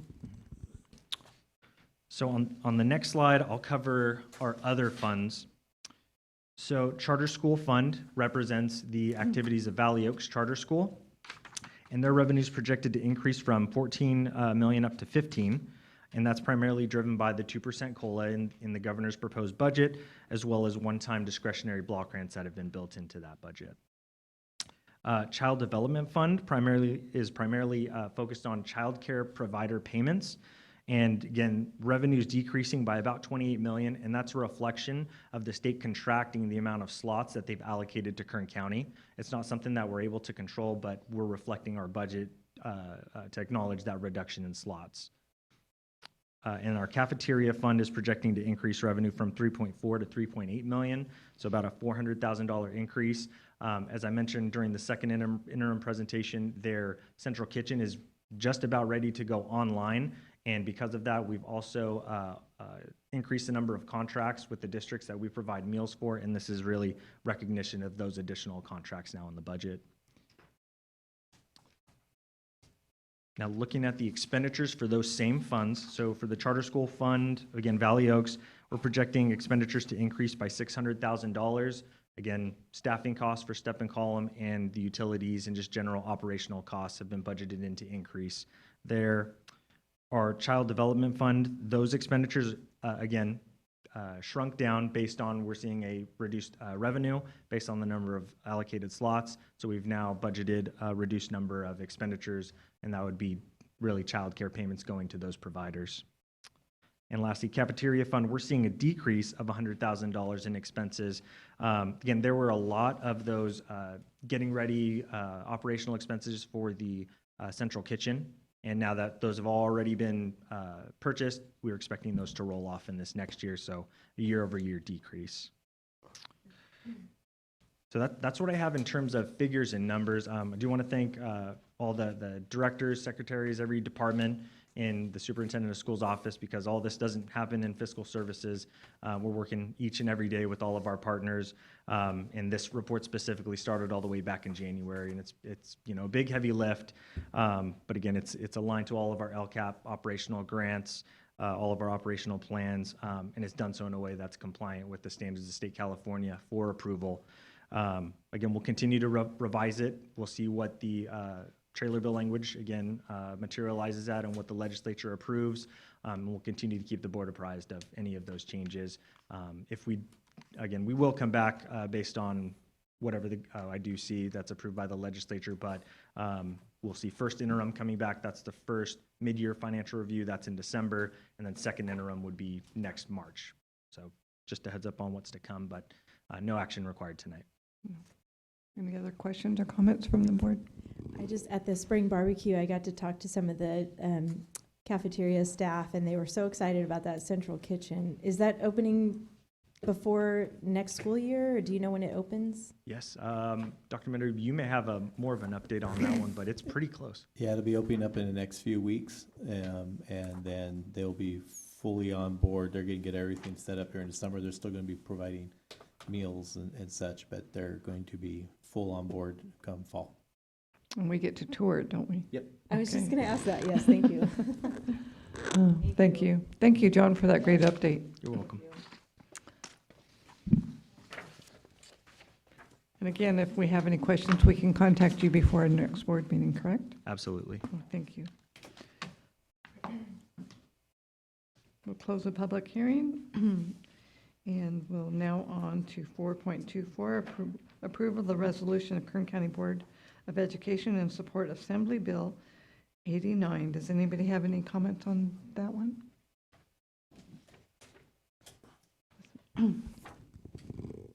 This is the one, I'll just comment on this one. And I know it's written right here, but just so that everyone knows what we're talking about. Assembly Bill 89 would require California Interscholastic Federation, CIF, to amend its constitution, bylaws, and policies to prohibit a student whose sex was assigned male at birth from participating on a girls' interscholastic sports team. So basically, keeping biological girls with biological girls on the same team, because there's a clear difference between a biological male and a biological female as far as their physical abilities. And I think this is important for us to support so that we can keep it fair for our students who are female athletes. And that's pretty much what I wanted to say about that, so thank you. Okay. Any other questions or comments on that one? I know there's also a petition going around for us to sign on that, that supports that bill also, for the CIF.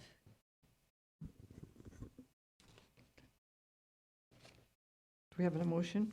Motion. Second. I get that one. Okay. You Tehachapi and you. Second goes to trustee Cisneros. And just because you live in the Highlands. All those in favor? Aye. All those opposed?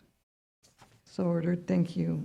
I think that's great that we're able to send in the support to our legislative bodies in the important aspects of what schools need to keep us operational.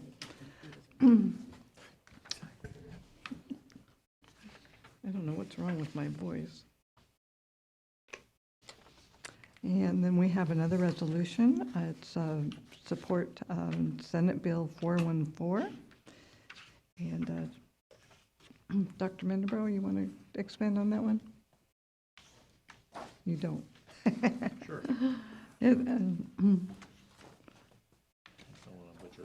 Is it 414 or is it 425? I have 414. Oh, It's as item bill. number, yeah. It got you, sorry. This one is discussing oversight, accountability of charter schools, in utilizing non-classroom based models. They're trying to shore up how the charters are being monitored and evaluated based on the non-classroom based charters to more of a flex-based charter school terminology. And it is something that would heighten your jurisdiction if you had any of those type of charters that would come to this board. Right now, we're all classroom-based at this point in time. So it's a little different, but I was under the impression that it would set accountability in a more fair and equitable way. and the accountability that we would have to use to model how they create their finances, report their finances, becomes more fair of all charters. Right now, there's little deciphering ways that they can report based if they're a classroom charter, non-classroom charter, remote type of system. So it will help clean up a lot of how we look at charters and how we monitor their submittals to our office, very similar to how school districts have to submit. So charters are slightly different. Trying to do though, right? Pardon? This isn't the one the governor's doing? Where he's trying to, like, almost get rid of charters? No, that No, would, that's No. 84. no. No, okay. Dr. Mandeville, when you talked about requiring specialized training for CPAs conducting charter school audits, who's responsible for that specialized training?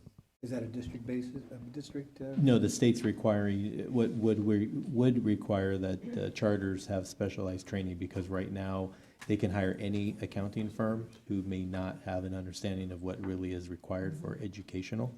And we see this a lot with charter financing. They will have different funds or pools of money that really don't align. And so when you're looking at balancing the books, they might have what they call a side fund that is part of charter dollars, but then they say, no, it's not counted as part of the budget. And that's where the state's saying it's like money is money, whereas the school district, all dollars and all funds count. Fungible. Where were we? Did I ask for a first and second on that? Not yet. Did we? So moved. Thank you. Second. All those in favor? Aye. Any opposed? No, I don't know what's wrong with me. So ordered, thank you. So now we are on another resolution. It's for support of Assembly Bill 89. And 84, I'm sorry, it's opposition Assembly Bill 84.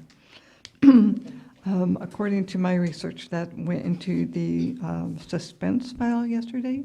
It was not voted on. It'll be held there until they consider the physical impact of that, or they decide to just keep it there forever, which they can do, not hear the bill. So they have different criteria what they want to do. I'm sure they do not want to hear this bill. So it's critical to oppose this at this time, to let them know that we still want to oppose this bill because it is harmful for students and their families, as well as school districts, on how we manage everything. And I'm very pleased with the resolutions. I think we're probably the first in the state that's adopted these resolutions and proposed them, and we'll send them to the legislators. So thank you for the innovative work that has been done and getting these resolutions done. So I thank everyone who participated in this, and thank you again for everybody who wrote it. Do we have a first? Motion. Do we need to wait for Lori? We can proceed with that, or we have a quorum. Okay. Second. Okay. All those in favor? Aye. Any opposed? So ordered. Thank you again, and those will be sent off, I'm assuming, immediately. Well, where are we going to send these? To the legislative body and the State Board of Education? Yes. Okay. I would like them to make sure they're State Board of Education and the legislative bodies as well. The authors that presented those. Thank you.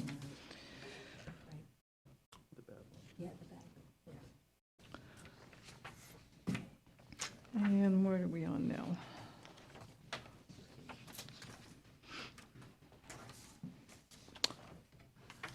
Is it on here? No, we're doing it. Oh, okay.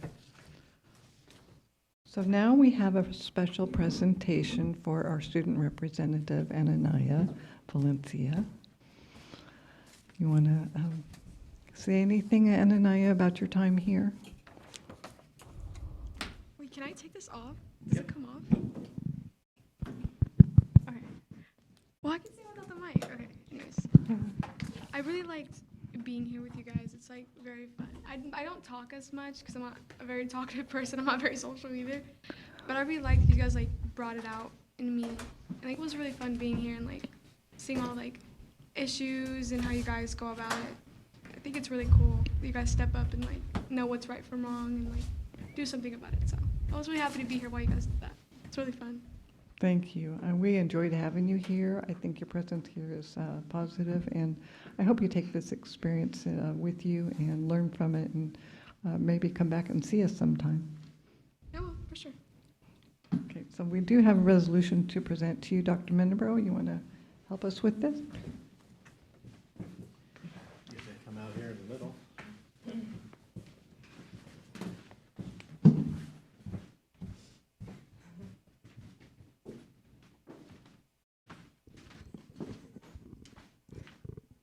This is a big day for her. She also received an award. I know I had to step out for a minute, but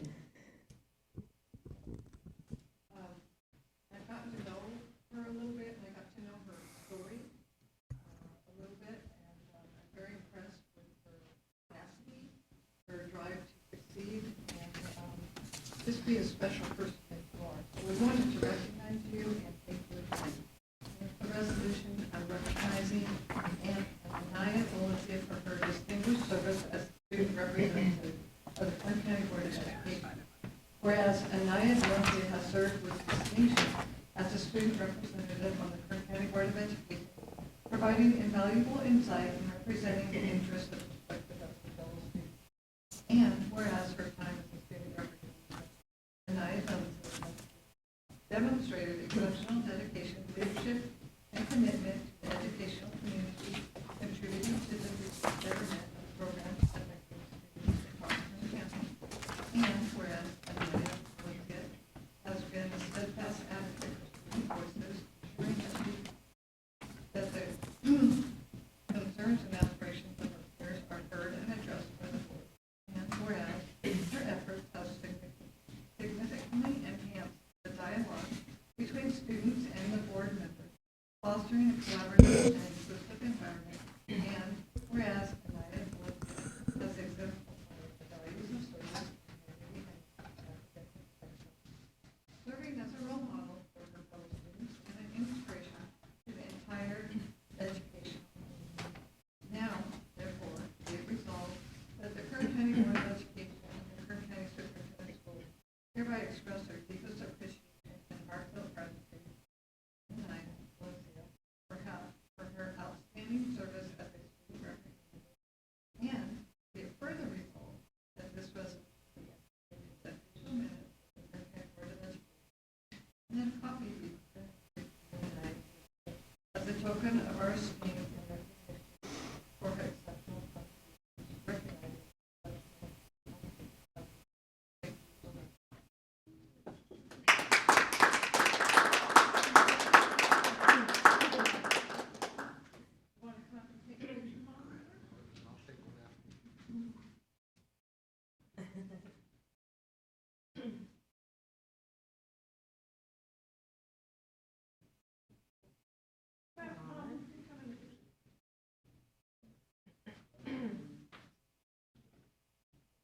yeah, everybody get in.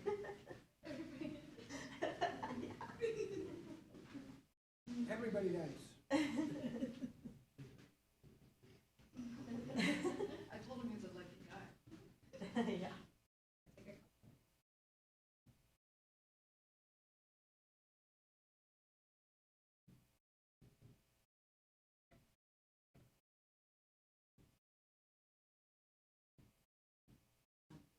Yay. Good job.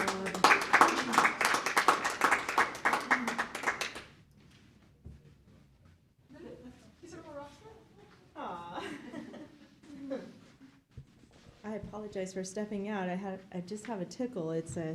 Anyway, I missed congratulating you, NIE, so I wanted to make sure to say that really quick because I think I missed that part.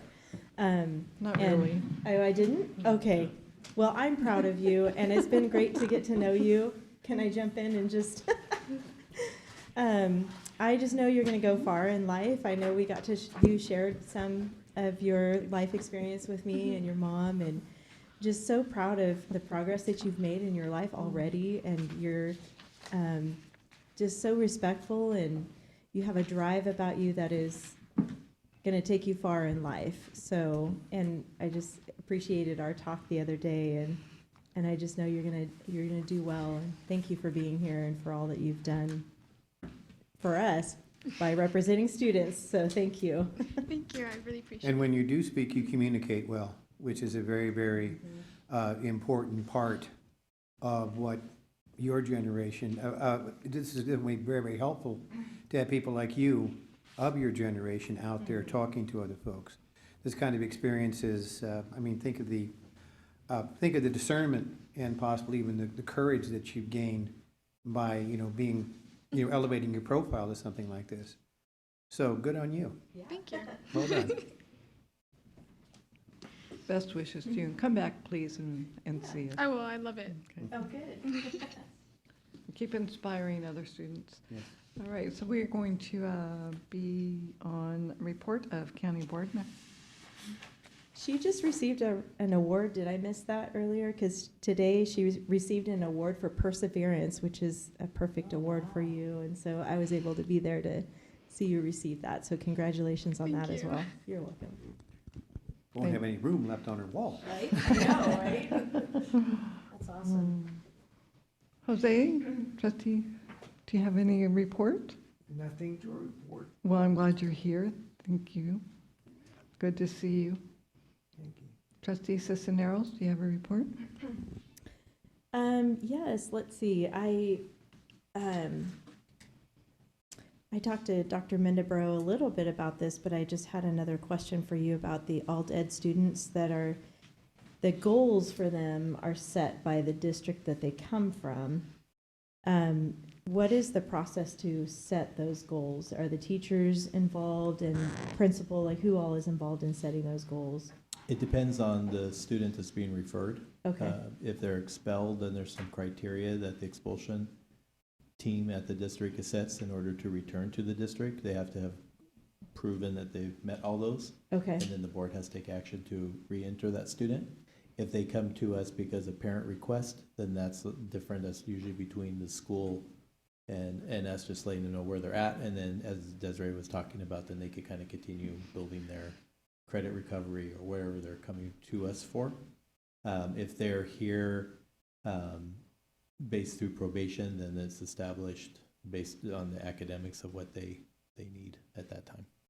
And so at some point you connect with the teacher on the academic part as far as their school of residence. I'm just trying to make sure there's a connection between, what they're learning right there in their school of residence and what they're learning at alt ed. Yeah, the school will report out Okay. where they're at, and so that's how we know if they're behind in credits or where Okay. they're at. Reading levels, there are assessments that we give the students prior to them entering to see where they're at reading levels, if they're at grade level, below grade level, or above grade level as well, so that helps us to diagnose where they need to go as far as curriculum-wise. Okay, thank you. You're welcome. Makes sense. And just to update you on where the 10 Commandments are in the United States, that Louisiana and Arkansas are the first two states to enact laws requiring the display of the 10 Commandments in public schools. And Texas has not enacted that law, but legislation is actively progressing through state legislature there as well. And I just want to encourage all the students and teachers and staff and administration out there who are finishing out your school year. You got this. We are almost there. And keep going strong. And thank you for all that you're doing to help our students finish strong, too. I think next week is Classified Employee Week. Is that correct? That's what I saw on the calendar. Is there anything that KCSOS has planned for classified staff? We recognize all staff. We designate May as a Staff Appreciation Month, so we recognize all staff because they get celebrated throughout the year. You have Nurses Week, Yeah. So they all get their particular day, but then Okay. we do it. School districts will do it differently depending on. Some districts will mesh classified with teachers in the same week. Some will do it during the third week. It just depends. All of our teams for classified have, like M&O already did a lunch appreciation, Central Kitchen did one, so Okay. each of the departments kind of are spreading it through the months as it works with their calendars. Okay, that's good to know. I'd like to attend if there's any left, unless you guys already finished all your celebrations. Next year. Okay, thank you. That is all. Thank you. Trustee Robinson? Thank you. I mentioned something to you earlier, Dr. Mandiburo, about $8.9 billion being cut from the California education budget. by Gavin Newsom. And I was wondering if that is going to be something that you're going to be discussing when you report. We'll go through all that. Okay, real good. Beyond that, I don't have a whole lot more to report. I was invited and went up to the mountains for last week to go ahead and do praise music for my former employer, Kern Resource Center. Just had an absolutely wonderful time. I would advise anybody to get to the high country. It's refreshment for the spirit. It really and truly is. It made a big difference this week. Good. So that's all I have to report. Thank you. Trustee McConnell? Nothing to report, but I do want to thank Anaí for being with us these past few months, and good luck to you. You have a bright future ahead of you. Thank you. Thank You you. two too have something to report. What? You got promoted. Oh. I got Oh. promoted. I don't get to talk to you Thank anymore you. because You were a lawyer, and now you're a lawyer? And now I'm part of management. Yeah, I went from being prosecuting homicides to now managing like half the office. So Congratulations. thank you. So are you still going to prosecute cases? I still have one big case left. Awesome. They took all my other cases away, but Oh, they did. and now I'm a chief deputy, so I'm part of Did you take Andrea's place? No, I took the guy who took Andrea's place. Oh, so I see. Okay, thanks. Thank you. Thank you for reminding him, Trustee Esky. Yes. I thought it was cool because I got to see it. It came up on my Facebook page. I was like, oh, I know him. So Even though you had to do it with a shoehorn, I Yeah, mean. I thought it was kind of cool. So, Anani, thank you so much. And it's okay to be quiet. Those that listen learn. So it's all right to be quiet. I'm not quiet. So, sorry. Just wasn't in my personality when I was born. So, That's I for don't have a sure. whole lot to report. My husband and I got the privilege to be Cinco de Mayo Santa for special ed out in Wasco, which is KCSOS, which I found that out once I became a trustee. I never knew that. So that was kind of fun. We enjoy doing that. Other than that, just been real busy trying to get all this stuff in order that I'm supposed to be doing. So, yeah, but other than that, not much going on. But yeah, it was fun. They like us to come out and we dance with the kids, and they just think they want to know why we were there, and we're like, we're on vacation. We just came to see you guys, you know. It does kind of break our hearts sometimes because the kids age out, so they get to stay there till I think it's 21 or 22. But depending on their birthdays, we lost some in December, and then we lost one this May. So we do their Christmas formal and we do their prom for them. So and it's usually in the first week of May. So we have little Cinco de Mayo Santa suits, outfits that we wear, and then in December, of course, you know, we're regular Santas. So it's always a lot of fun. But that's it. Thank you. And then at your seat for my report, I did have this handed out to opposition to AB 84, and it's a fact sheet. And take that, use it, encourage other people to oppose this bill. They can write in, phone in, and try to see if you know, everybody's voice matters. So use that. Yeah, go ahead, Trustee. Okay, sorry. We're speaking about bills. Sorry, we're speaking about bills. I just found out, so when we were in Sacramento, Shannon Grove had tried to get a bill passed in committee for money to follow students. There is a former mayor from Thousand Oaks. He has petitioned another bill. They need 1 million, which is a lot, 1 million signatures to put this bill on the ballot. And it's for it's just like Shannon's. It's $17,000 to follow a student to anywhere their parents went to go. So I would encourage you guys to look this up. It has been on social media. Sign the petition. So that way this money can follow students and parents have a choice. It's a school choice bill that is being done by a private party type person, that if we can get 1 million signatures, we can get this on the ballot. Question, you said $17,000?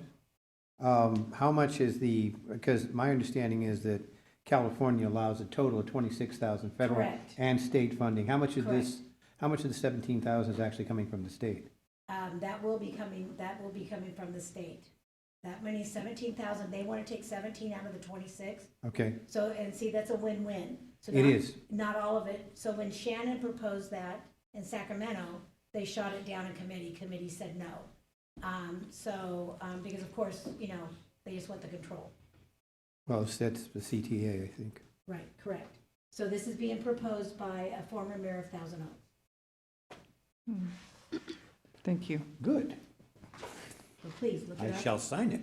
Yes, look it up.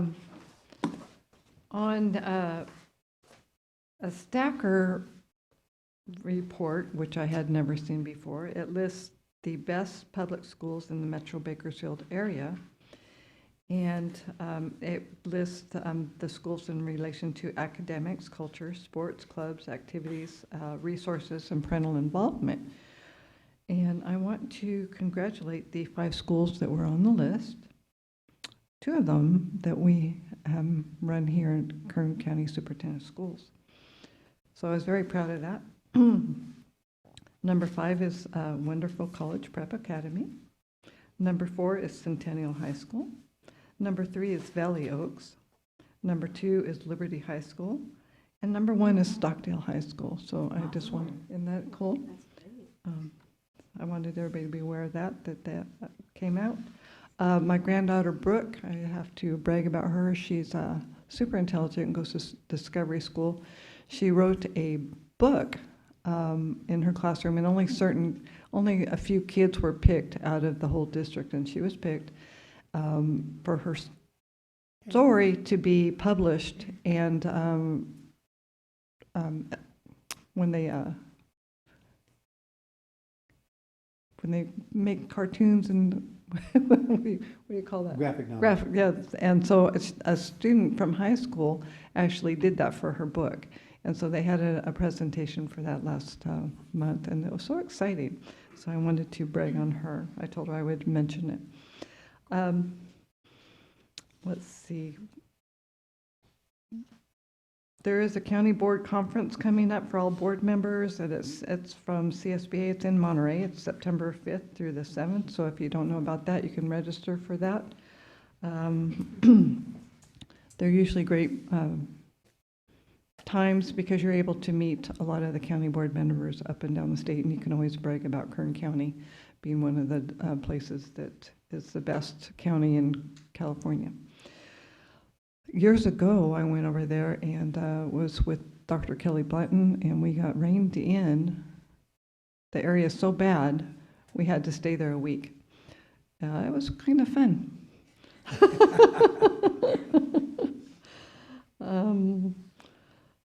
North Elementary School, in relation to with the vet, I think it was another elementary school. I can't remember which one. They collectively raised $29,000 to honor the honor flight people who wanted to go, and they were able to send 19 vets to see the honor flight in the honor flight. So, isn't that an accomplishment for that school? So I think it was Veterans Elementary. Yes.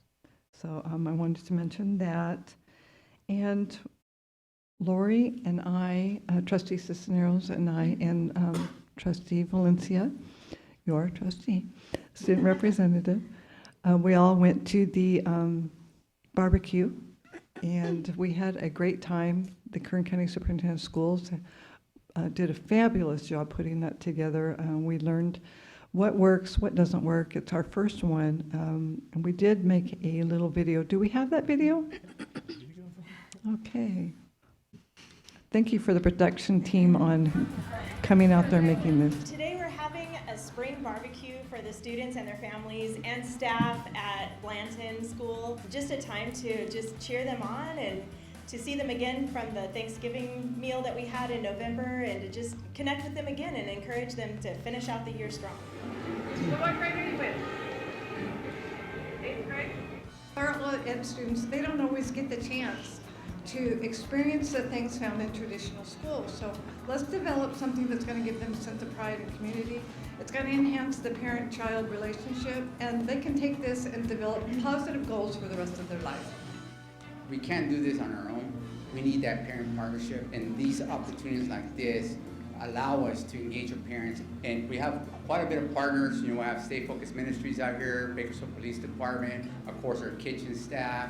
You know, we have other individuals out here. So I really appreciate the board and Dr. Minenborough putting this together for us, and I know our students and families appreciate it. It's a great event that signifies the opportunity to really bring students together and their families to reward them on their hard work here at the Blanton Center. A lot of students come to us with special circumstances, and the focus that we have for them is second to none. And having the students be rewarded for their hard work is an obvious thing today. We won that one. It's a bridge, you know, to connect the board, the staff, the admin, the teachers, the families, parents. I mean, it's like we're a huge community, and I think it's really important that we focus on bringing us together. So I think this is worthwhile, to take time out of our days to gather together and get to know everyone. And spring is just an amazing time when the trees are blossoming and things are changing, and it's like a new start. And that's what we want to encourage them with. It's a new start in their lives, and they can make a difference.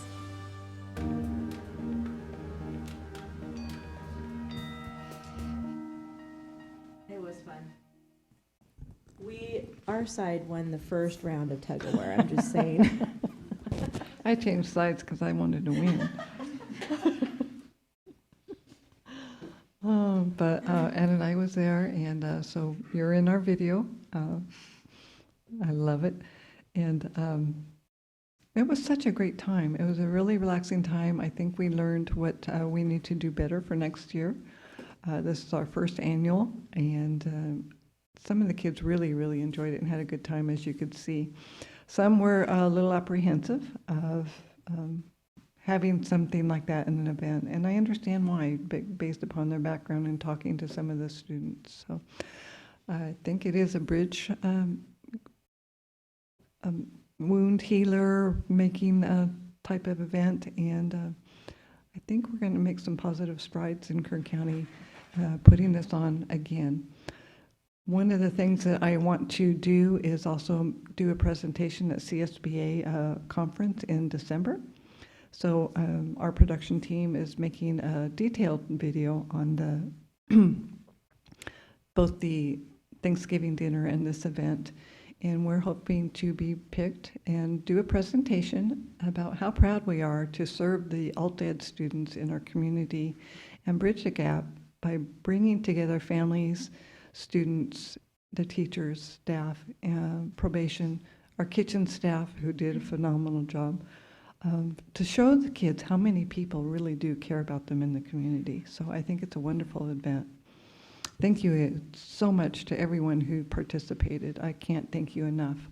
If I could just piggyback that, because some of the staff that I talked to said some students were a little nervous about us being there because they don't know us and why are we there and what are we doing? And then once we sat down with them, we ate with them, we played games with them, we had fun with them, then they loosened up and they were happy that we were there. And I think that's one of the main goals that for this board, hopefully next time more of the board members will be able to go and make that connection with them to let them know that we care.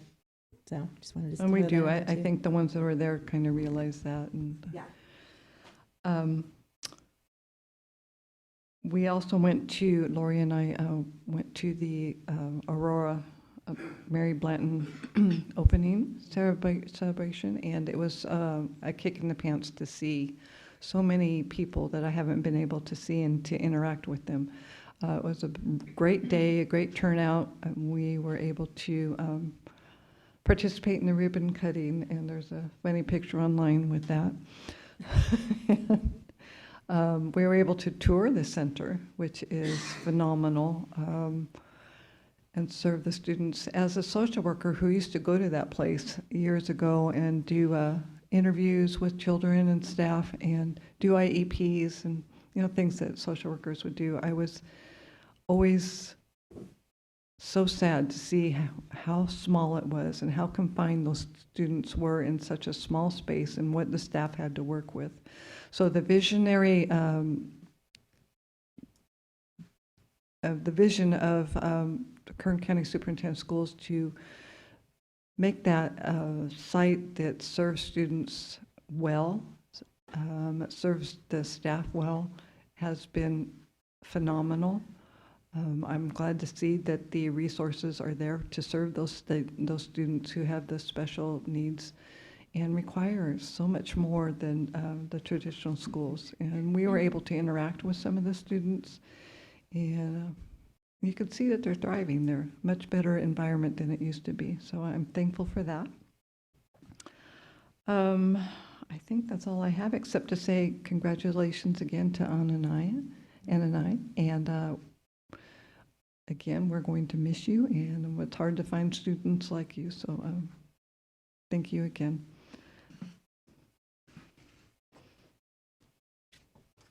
Dr. Mendenborough?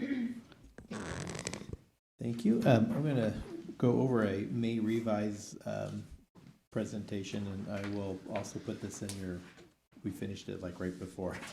As John Medina was talking about, we got this information yesterday afternoon, well, yesterday morning, but by the time we received all the detailed information in regards to it, we were able to put this together today, and we're going through it. They're going to put that up on the screen, so those in the audience, and you can see it on your TV or your monitors here of what this will be. Just a little quick overview, and feel free to interrupt me and ask any questions that you want. Quick review for you is the budget starts off, oh, if you want to advance, because I don't have your remote. So, no, right there. Budget development is in January. Thank you, Merle. It's in January of each year. And so that's where the first initial instinct of what we may start seeing going for our next budget year comes out in January. So that's called the governor's budget. Then we get the May revise, which was released, as you see, yesterday. Then we start looking through, and this is more realistic of what's to come our June enacted budget, which would be on June 15th. So when John Medina comes back next month, we'll have some more updated numbers and more reality of what we think the budget's going to actually look like. Then once they approve the budget, that's when they go through that process till July 1, and they start trailer bill languaging a couple of things, and sometimes things will change. If something significantly changes, then all school districts, county office are required to do a 45-day review change. If it's nothing significant, then it goes to the next interim report, which would be in December. State revenues are actually about $8 billion higher than what the governor had projected in the 24-25 fiscal year. But when we're looking at the May revise, he's reducing those projections by $5.2 billion over the 23-24 year through the 25-26 year, which then reduces our overall budget for the state by $20.6 billion through the 26, 27, and 28 and 29 years. So there's a significant concern coming down the pike. Right now, education is not seeing a huge impact because of Prop 98 requirements, but everything beyond Prop 98 is significant. I believe the County of Kern is getting a significant reduction in revenue. I think almost, I can't, 500 million or something like that. So it's a big reduction. So it's a lot of money that they're going to be looking at. Based on this revised projection, from the January projection to the May projection, the governor had a $386 million surplus that he was expecting to have. Now we're having a $12 billion deficit. So that's going to be a huge pendulum swing.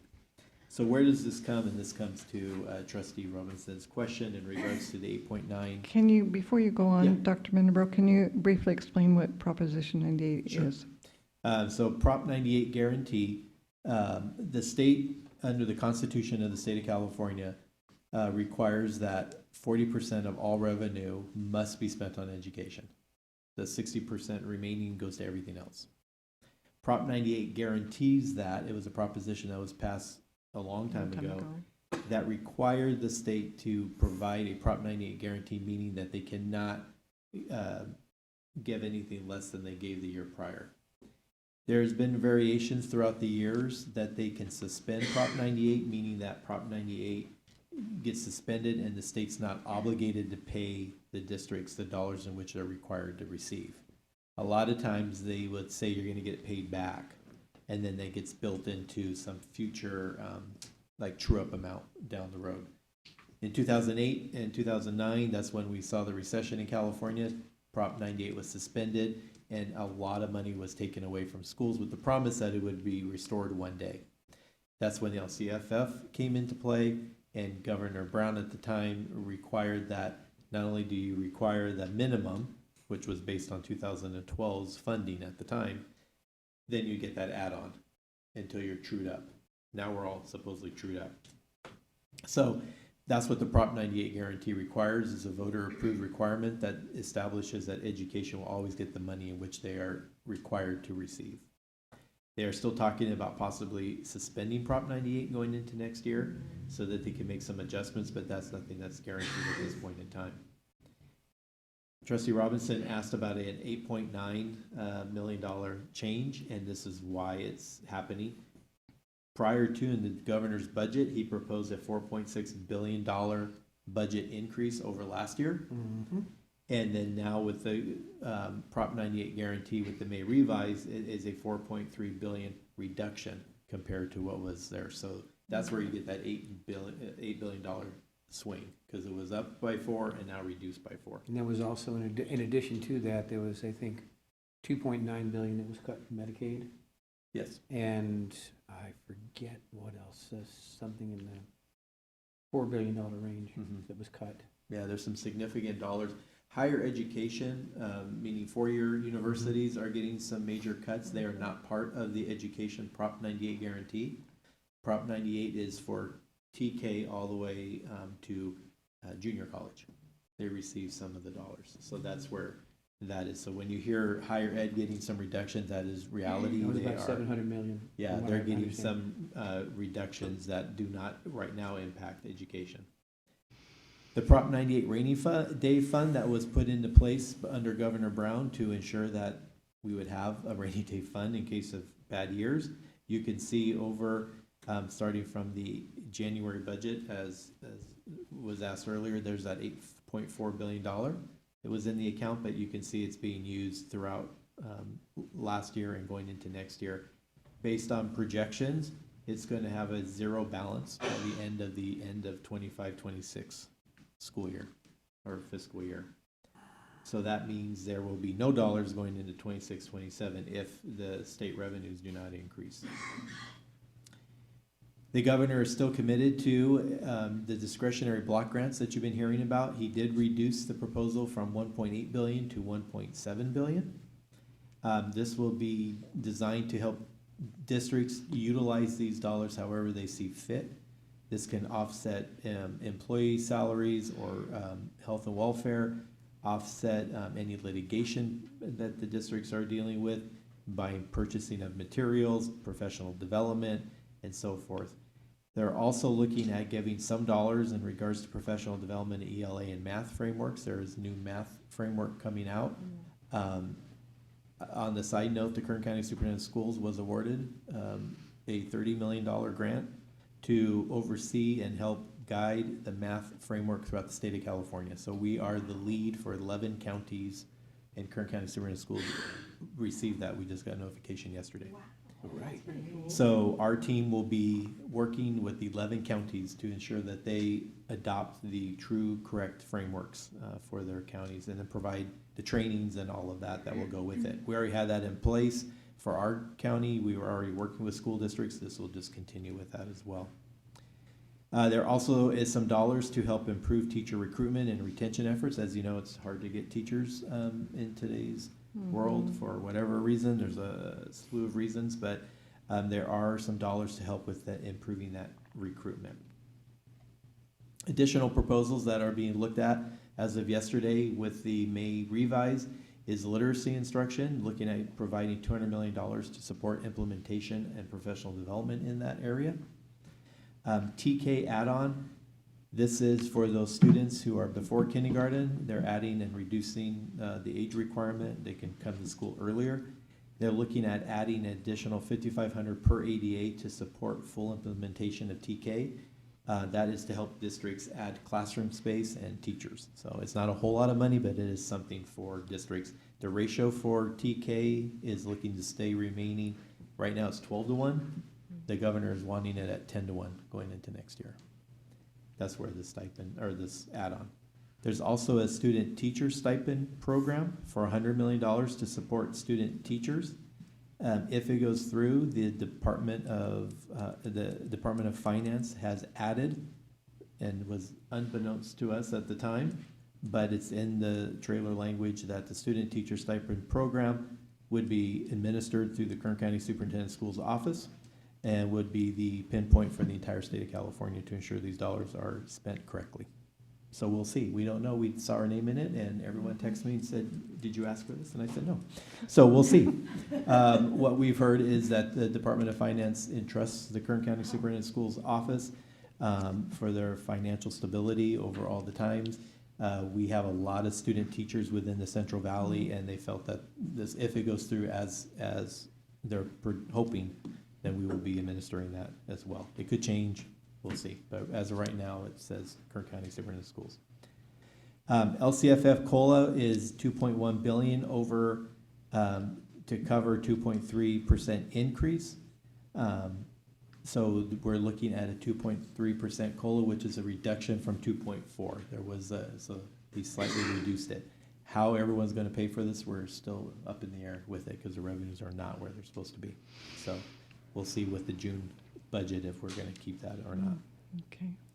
TK screening will be an additional $10 million to give districts the ability to identify multilingual learners to help with them when they come into the classroom.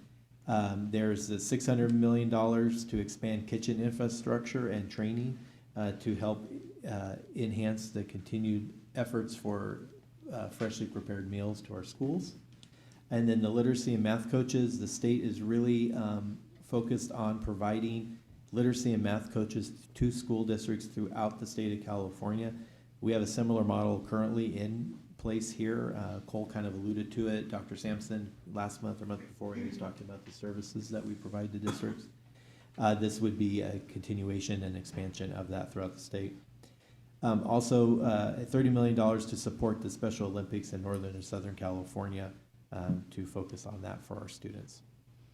So that is a brief info in regards to the May revise as of yesterday and working on it today. As John mentioned, anything that trickles down through trailer language, we will disclose, that we can find, we will bring it to you at the June board meeting as well. So, Dr. Monborough, I anticipate that we will be making cuts. Will we also look at top-heavy cuts as well as teacher cuts and staff cuts?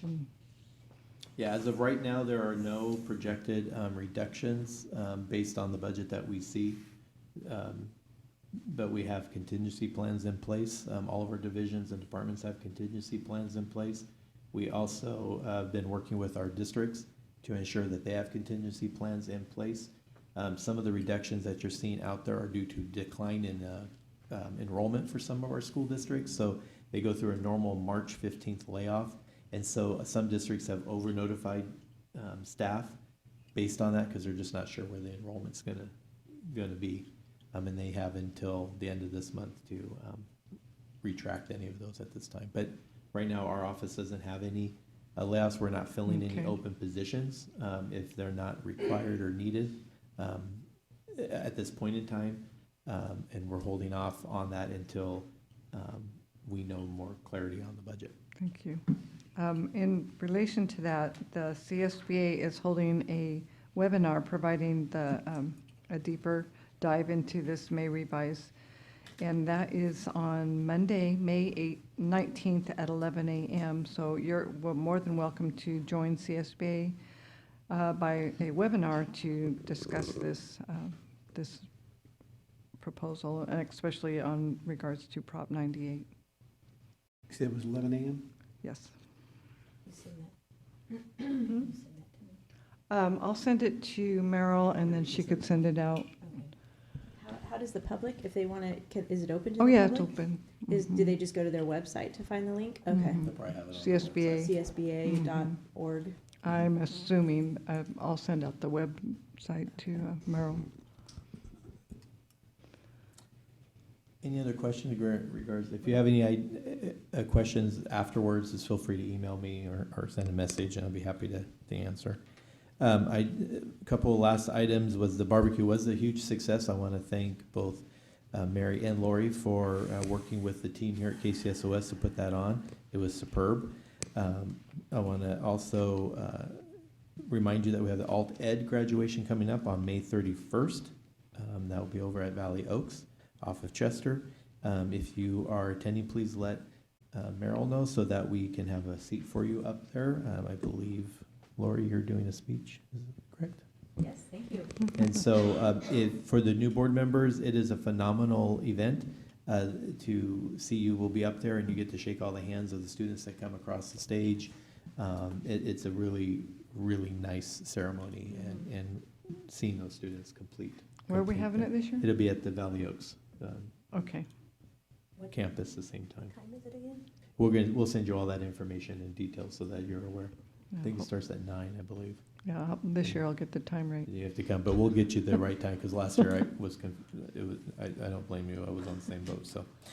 And then I also want to finally thank, you were a phenomenal person to be joining our board, and I know your former principal, and I sent him a picture of you this evening, and he sent that you were a rock star, and you're a wonderful, wonderful student, so.